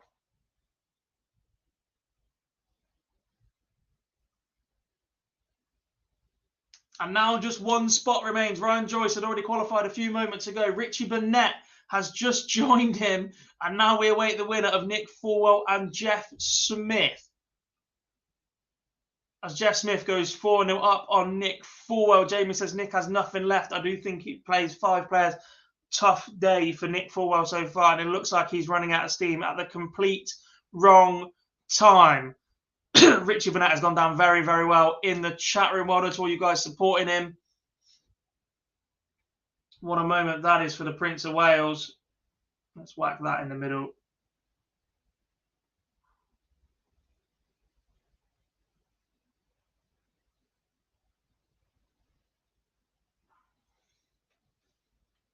Phil Bars is doing cartwheels. I hope Phil Bars is not doing cartwheels because nobody wants to see that. Right, I'm going to remove that because this is literally where we are right now.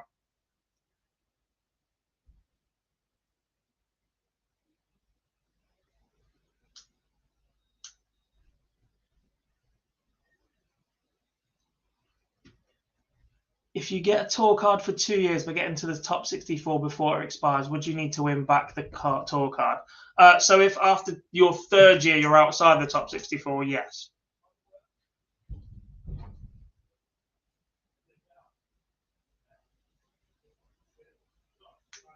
He must be getting on a bit now. Richie Burnett is 53, 54? He's old enough to be a world senior, let's put it that way.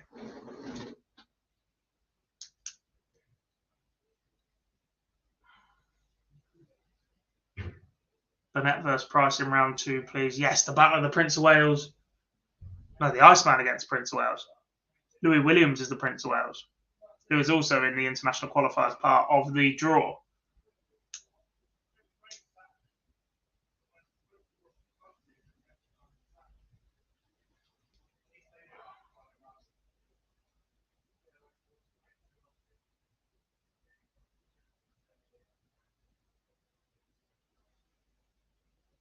$55 for Burnett. There we go. Jeff Smith certainly deserves to keep his tour card after all the travel issues he had during COVID. 100%. I've never known a man have so much bad luck. Where would he be in the tour card race?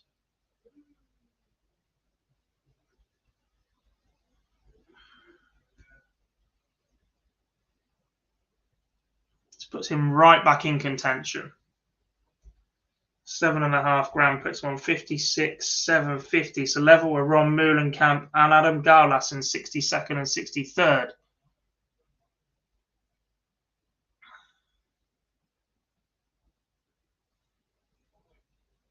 But still a chance he doesn't keep his card if he doesn't win that first round. For instance, Matt Campbell loitering just outside. Jim Williams as well. Karel Sedlacek, Danny Janssen. If they go on little runs, they could knock out those just clinging on to tour card spots at the minute. Nick Fulwell's got one back.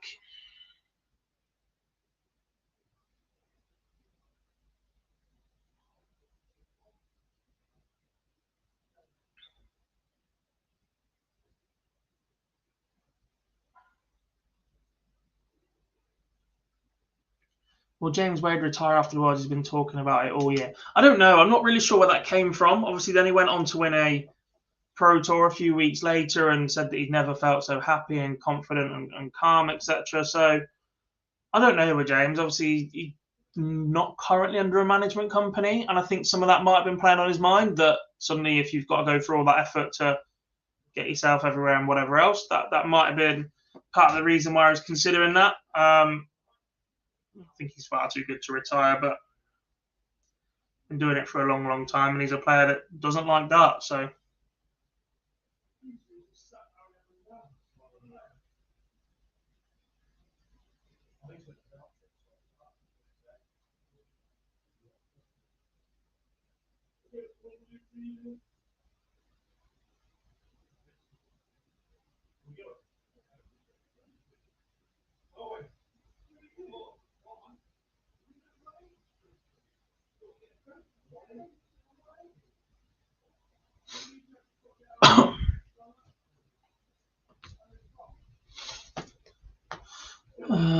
like pillow, yeah, it's one of the things in my room's a state.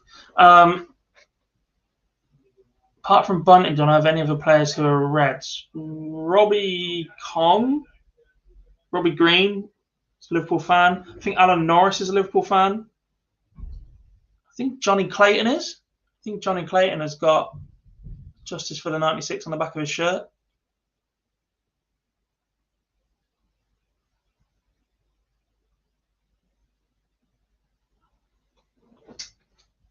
Maybe a couple of others. Is Barzi in the background? No, Barzi's in London at the PDC World Media Day. Do you think Steve Beaton and Merv King will call it a day in the next 12 months? Potentially. We keep saying that about Steve Beaton, and every year he produces something ridiculous. So who knows with that one. So big names headed back to Q School if they choose to go. Yeah. Love to have seen Richie's reaction. Hopefully the Dart Show were there and captured the moment. Jamie Lewis is a Liverpool fan, I think. Yeah, I think he's another one. Is Bars doing interviews today? Yeah, so he'll be catching up with at least Fallon and Michael, Van Gerwen, potentially a couple of others. I'm not sure who else they put up for interview today. Andrew, you smart ass. That's Man United fans.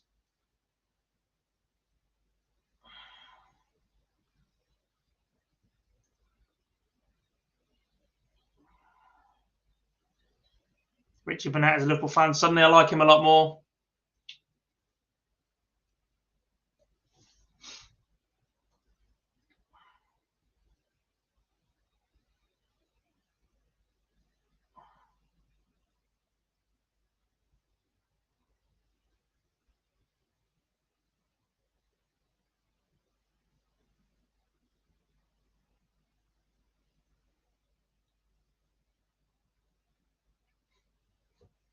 I'm not, Andrew. With the Prince qualifying, has world order been restored? Wales now having second most players in the world. Do they really? Dutch must be third. Neither. The first game I ever watched on TV was England 5, Germany 1, and all three players that scored played for Liverpool at the time. So as a 5-year-old, I made that decision myself. Stuck with it ever since. Silly 5-year-old.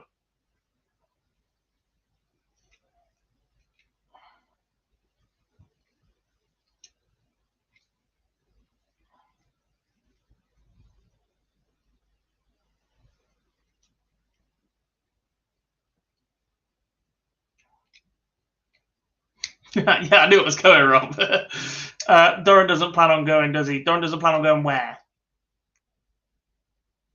Based off international, yeah, not 2001. We did nothing for the few years after that. But 5-year-old me thought Michael Owen was the best player ever, so we move.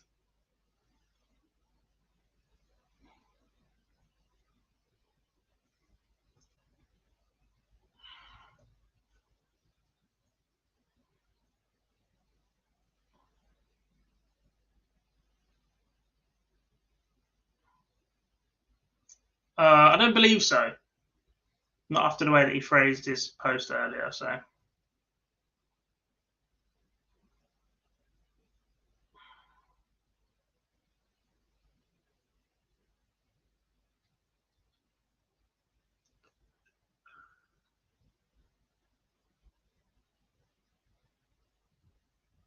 Wow. Jeff Smith joins on the action. What a way to finish it for him as well.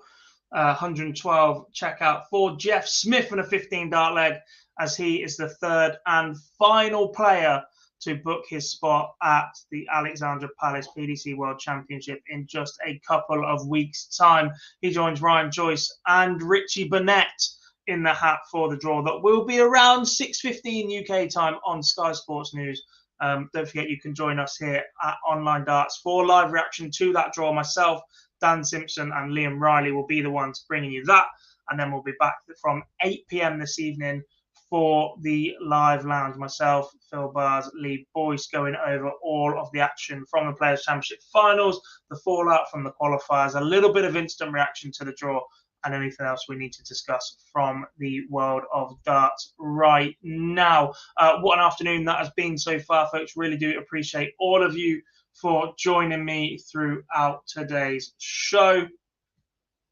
Don't forget to join us again a little bit later on from around 6:05, 6:10, something like that. And we'll give you live reaction to the PDC World Championship draw. It's getting a little bit real now, isn't it, folks? Really do appreciate all of you for joining me in the chat room. You guys have been absolutely superb. But for now, I will see you all a little bit later on.